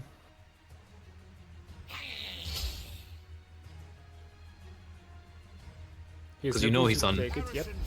Yeah, you know he's on Betray stuff, so you want to keep his board clean. And gets an Ungoliant. Finds the Unglum, perfect for Rising of Bones here.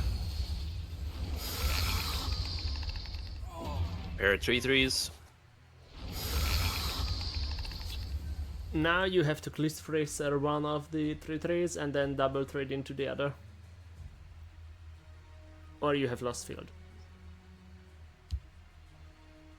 Develop the Skirmisher. Okay. Yeah, I don't hate Skirmisher here because it means your second Skirmisher has a target on board. That goes for my line. Yeah, this I go to the first.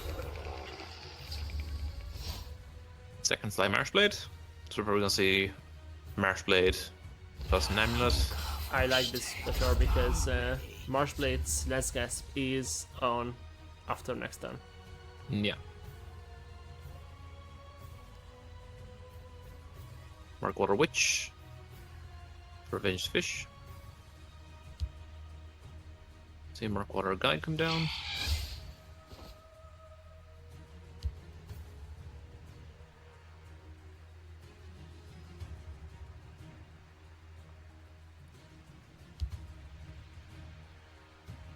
Clip Racer.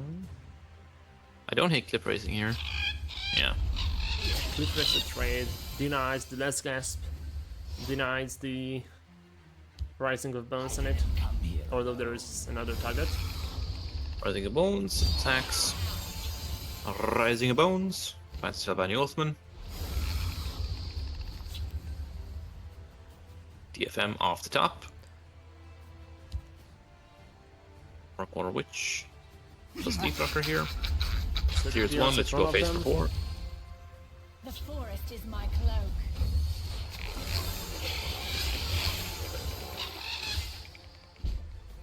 Yeah, depending on what Mag draws here, just finds a Dark Rebirth. His hand is doing nothing. He does get to make a dude. Or make 2 dudes, sorry. Cannot match till And makes a further 2 little guys. Here are And it's 1/1s. actually good because the Cliff Racer is on 1 health. As we see the 3rd Cliff Racer drawn by a Benched Fish. I would imagine we're just going to see Guide plus Skirmisher come down here. I would not be surprised by Guide and Cliff Racer to keep your Cliff Racer alive. Yeah, go Skirmisher here. Keeps the Witch alive instead. Forces him to go through it with the 1/1. Finds Altar of Despair off the top. We're just going to draw him a card because he's had the Unglim already.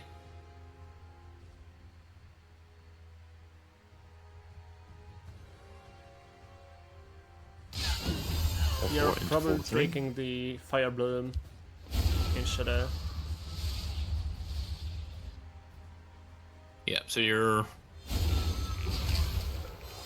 making this, and then you Oh. are going. Oh, Spymaster Fire Bloom. Like the more Here we go. Snipe 3/2. Nah. Wow! Oh, Path Mage. Okay. oh and And the the Barrel Barrel's tinkering. tinkering for an 8-drop. That's not so bad. But it will get upgraded. Oh! Ah, Mulamnir. Okay. Nice. So he can kill the Witch and the Cliff Racer. Yeah. This is how Tinkering works in tournaments. And then My sometimes God. you take it on ladder and it doesn't work. Generates a Path Mage, which draws him a card, which draws him Tinkering into Mulamnir. My God.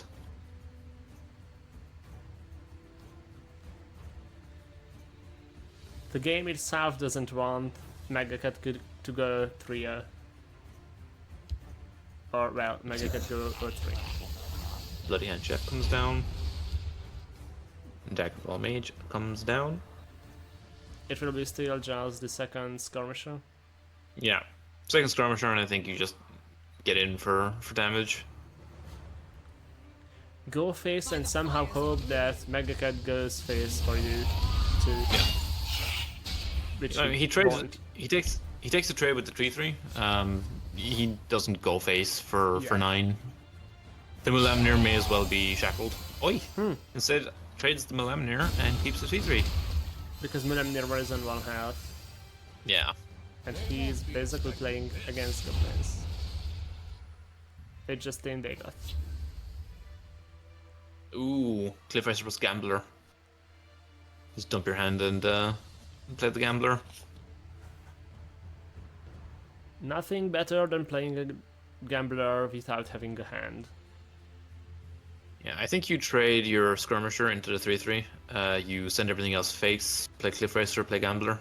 Yeah, and then you 'Cause can you need play board everything in space. Shadow. Yeah.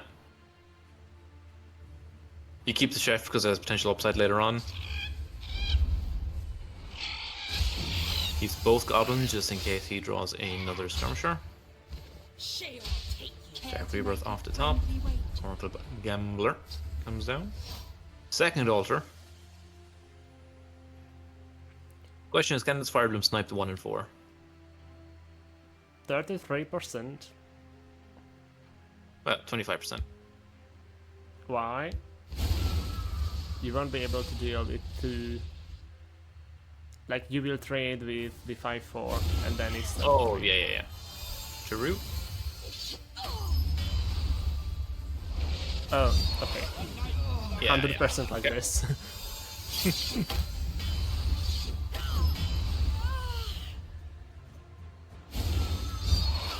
Altars to get another card draw.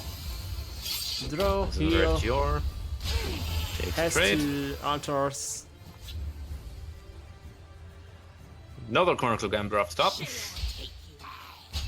Care to make a friendly way? If there is a card that can get you back to game, it will be the Gambler here. But I'm looking at 2, like, you have 2 altars, you have Rising and Oh Bones. no. And here we go. Okay, Eh? that's fine. Not often we get to see a low roll.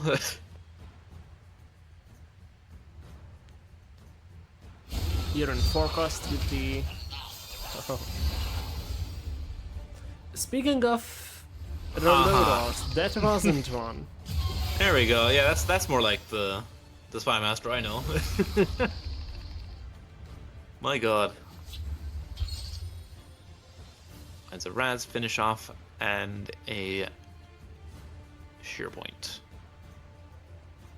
And you can't target the Etranach with your finish Yeah. off.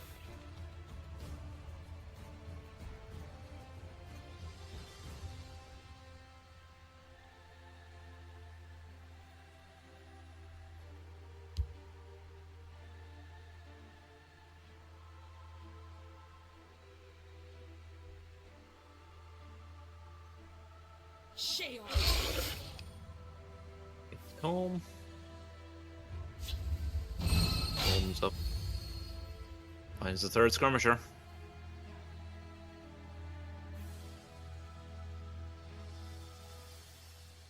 I still think this is red this turn.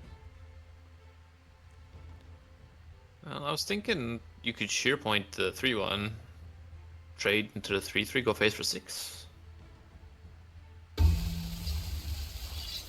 Finish up.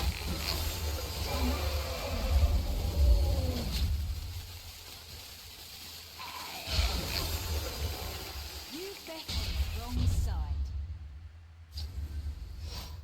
Negation off the top for Mag.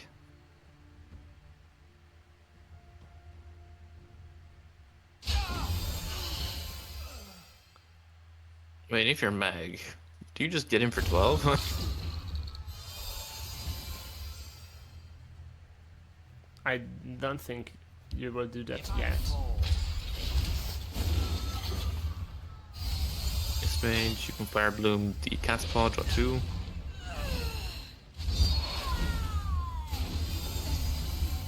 Oh, okay. Yep. Dead Sight kills it. Now you start getting in. Again, opts to hold. Okay. Just make sure he wins. I mean, you're at 32 with an untargetable Iron Actronach. I think you're fairly fairly good in this situation. Try something. You won't We see Raz. Skirmisher comes down just as a body. A Night to Remember. That So we're won't just gonna matter go up. much. We're going to go up to the ladder here on this on the Assist Mage. Find Baron Zaya. Don't particularly want to sack the Baron Zaya. But we do find a Necromancer. This is a good target for Night to Remember. Get a Spy Master, Barrel Zara's Tinkering. After we Night to Remember. You get another Grab Spy another. Master. Yep. Let's do it for next turn. Or you can get a Cat's Paw. Yeah, Cat's Paw. Keep the card draw flowing. Tinkering into a Senche. Sack the Spy Master. Get the Senche. Okay, we are looking at lethal next turn. And Mechanair.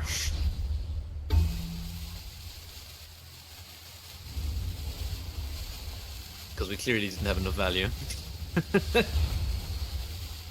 Yeah. Gonna find what fingers, probably. Fire Bloom, Cat's Paw, draw 2. Yep. Hit the Raz, it doesn't matter anymore. Telvanni is doing the Telvanni thing. Hand of Day got off the top for Revenge Fish, but about 7 turns too late, unfortunately. Scoops it up. We see this concede. And this will be 2-1, still in favor of Avenged, but Megacat has started to come back. It was right in time in game 3. Dagoth versus Dagoth. So will the more traditional mid-range deck win, or the Goblin deck?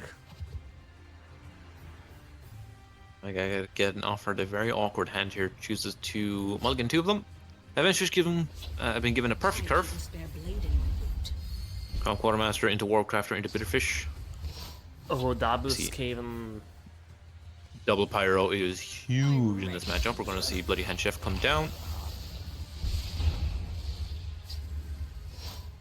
Spinner is a perfect answer to the Chef. We see Skaven come down. We're going to see probably a Murkwater Witch come down on the Skaven.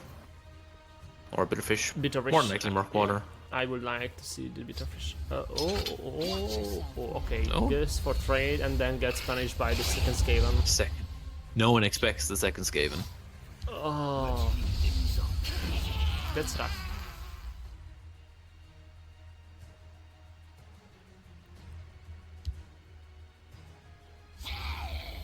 And you have given up a field.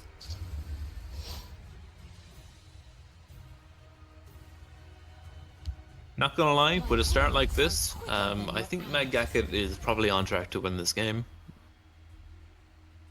The first 2 turns were absolutely backbreaking for Avenged Fish. Yeah, this double Skaven really carried the game here. Yeah. You see a Harpy come down, shackling up the Stirring Thief.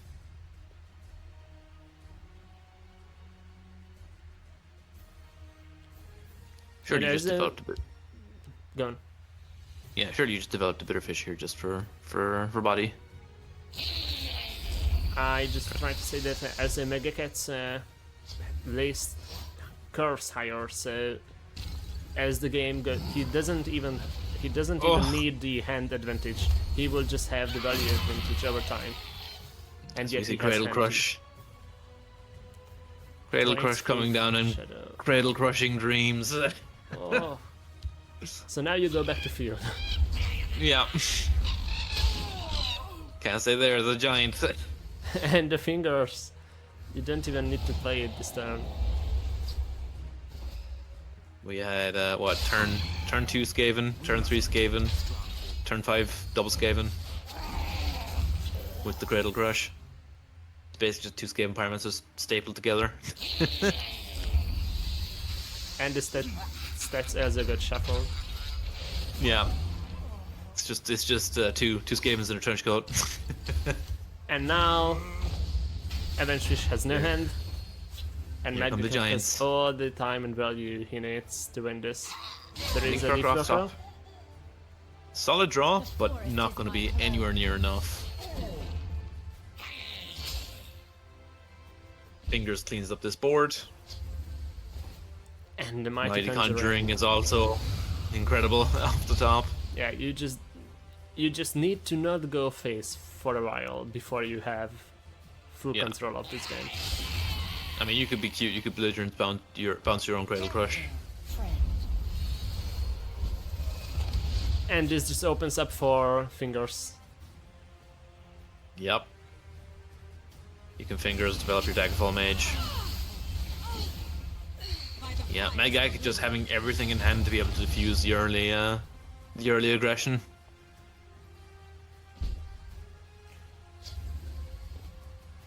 See another silence off the top. And now In for with 8. Avenged Fish besting, then Megacat decides to go face. Yep. There is the I mean, Tuscan. in this position, there's not much the Goblin deck can really do to come back. Yeah. And in a series of really long drawn out games, I think this was the fastest. I think so. Megak ties it up 2-2. And that makes this even more interesting because there is the final match left. The Mithril Dominion versus Goblin Dagoth Yeah, I will say this comes down to whether or not the Dominion has the correct answers in the early turns, and whether or not the Dagoth deck can get early threats down. When the Dagoth is the strongest, that's when if the Dominion doesn't find anything, then it loses. So it will depend on turn. I think by turn 4 we will see the result, even though it will end on turn 6, 7. Yeah, the game will be decided within the first 3 turns usually when it comes to the goblins. Whether or not you can match the early pace of the goblin deck will really decide whether or not you're winning or losing. As we see a fairly good curve from Avenged Fish, Worldcrafter, Bloody Hand Chef, plus a Scourge on the ring. We have Hive Defender, Murkwater Scourge. Opts to pitch 2 of them, gets a Harpy back, keeps Scourge, and finds an Odahwing off the top. I would have liked Cloud to keep Rest. the Hive Defender in Magicat's hand. So if you're Avenged Fish, you have to consider one thing. Does my opponent have Execute? Can I run out this Bloody Hand Chef? Chooses to run it out. Magicka finds Phalanx Exemplar off the top. Going to shackle it up with... Oh, opts to not shackle. Ooh. Interesting. Probably going to see Avenged Fish go Crown Quartermaster into Dagger. Gets it out of execute range. Careful there. Warcrafter wards it. Okay. I didn't like Into the fact that Quartermaster. Magicat passed. No, I would have liked to see him shackle. Now I opts to didn't want shackle. to give the chance to Avenged Fish to clear off the Harpy and get Bloody Hand Chef to 3-3, but then it's still the same but a turn later, and now he has a curse. Yeah. Face me, It's a turn later. He's got 2 more bodies on board. I don't think it's worth giving him the card here. Yeah, pass. Tell boss. We're gonna see Scourge come down. Scourge I do believe kills the other does- Scourge. does. I can't remember the Hand Chef trigger off this or not. No, it doesn't. Okay.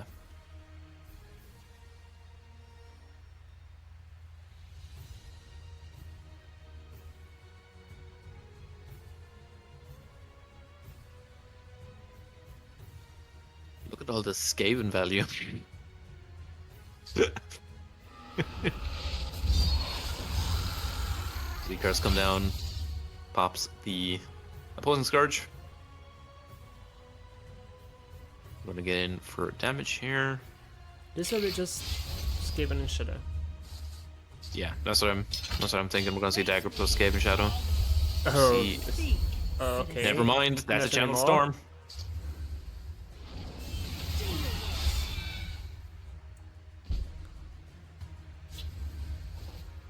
Going to see probably Phalanx and Exemplar come down. Nope. Curse plus Phalanx. Yeah. And here comes the Skirmisher. Skirmisher is so good here. Essentially the same as playing Cliff Racer, but you get to maintain your 2-2.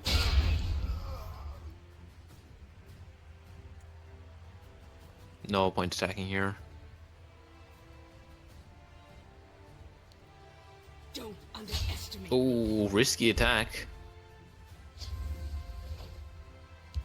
Perhaps we can help. Boss I think at Master this comes point down. you're right, Technique. Because you have seen that Megacat had a hand full of high cost cards. So you know that he has stuff to do.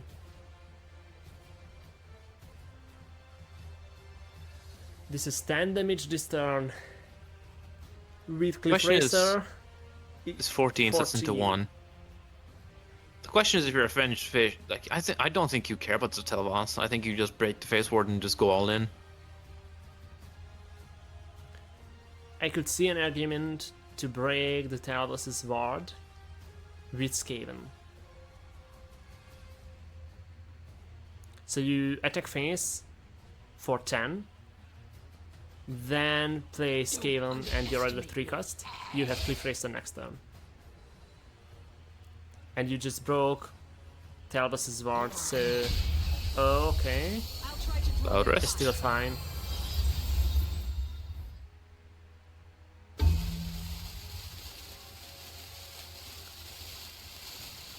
Yeah, reads the card. Yes, if he doesn't have a ward, then Telvos won't ward your Mega Cat's face anymore. I was going to opt to sacrifice the 2-1 here, but the problem is by doing this, it puts the Bloody Hand Chef in range of the tail boss. You need one thing to hit, and then you won with Cliff Racer. And as we look at Megaket's hand, Got a rebirth, yeah. Perhaps we can help one another. It's okay, back. Face Hive Defender. this saves you for now.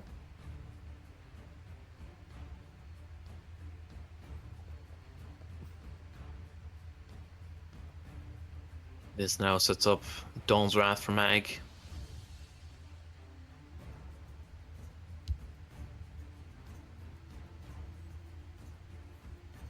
You If play you're the Avenged Witch in Fish, you need- Shadow, play the Cliff Racer in field. Yeah, if you're Avenged Fish, you need to start playing around Dawn's Wrath here. We're coming with turn 8. It's time to start splitting lanes. -1/-1 tail boss. Nah, -1/-1. Yeah.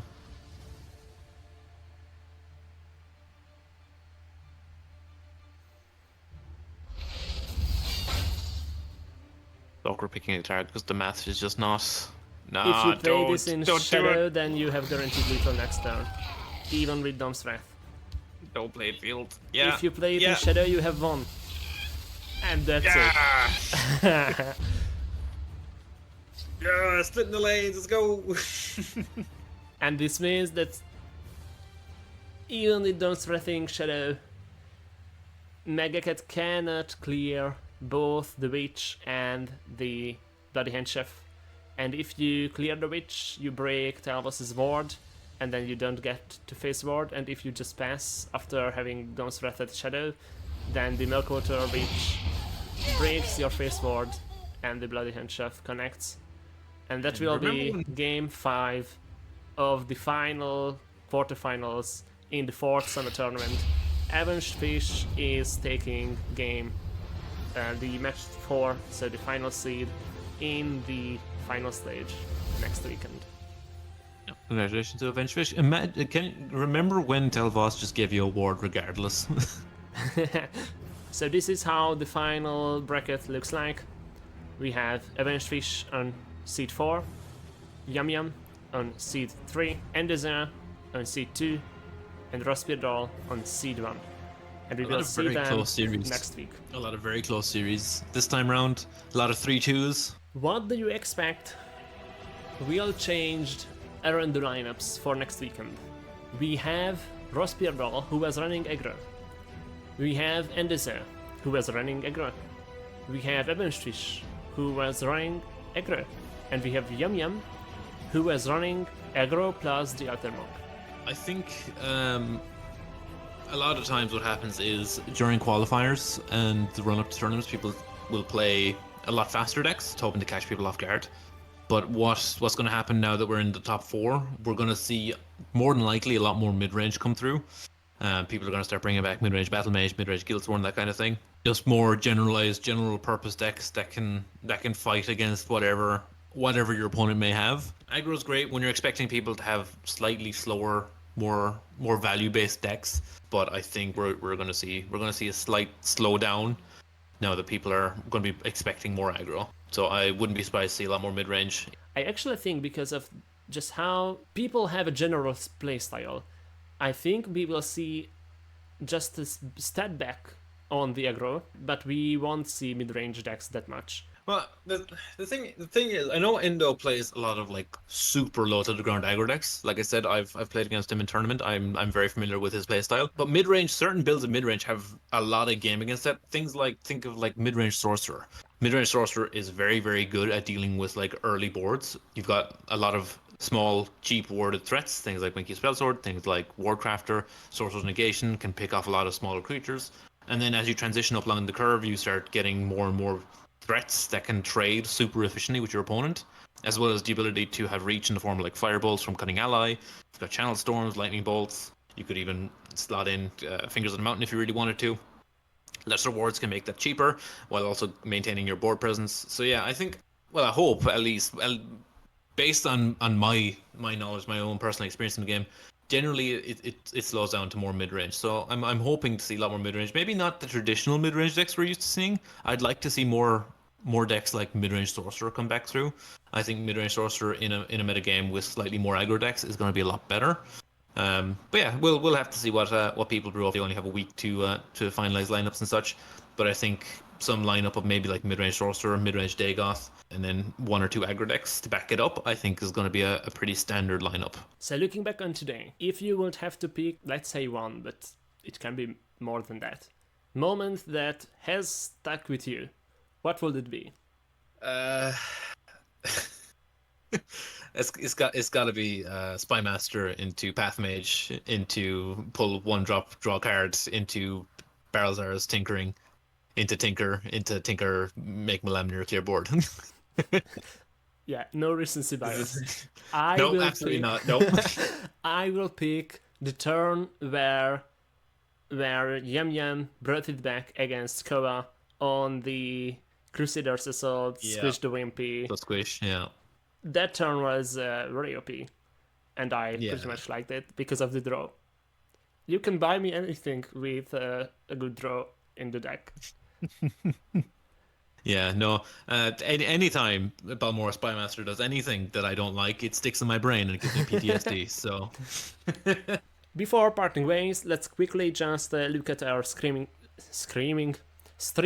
schedule. And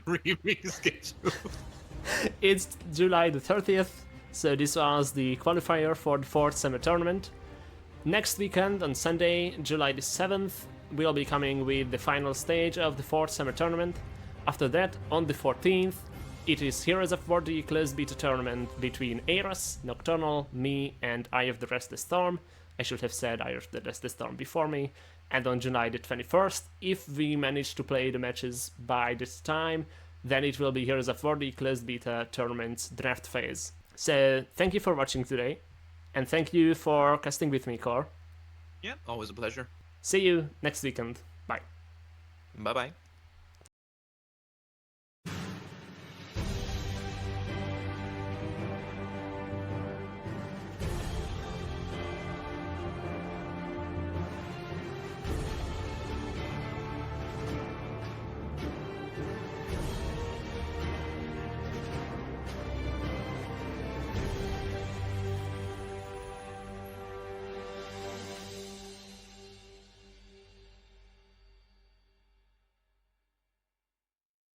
Set in the world of Warja, yes with that weird comes a strategy card game based on the cards and mechanics of the Elder Scrolls Legends.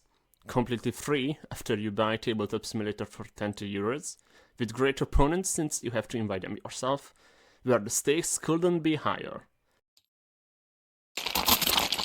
Without sound effects, so you can create your own. Elements. I summon tea. Sorry, mistress, we don't have tea, but we can give you 2 saplings as compensation. And without soundtrack, so you can listen to anything you'd like while playing. But with balance patches, expansions, and without invade. Come play it on the 1st of July.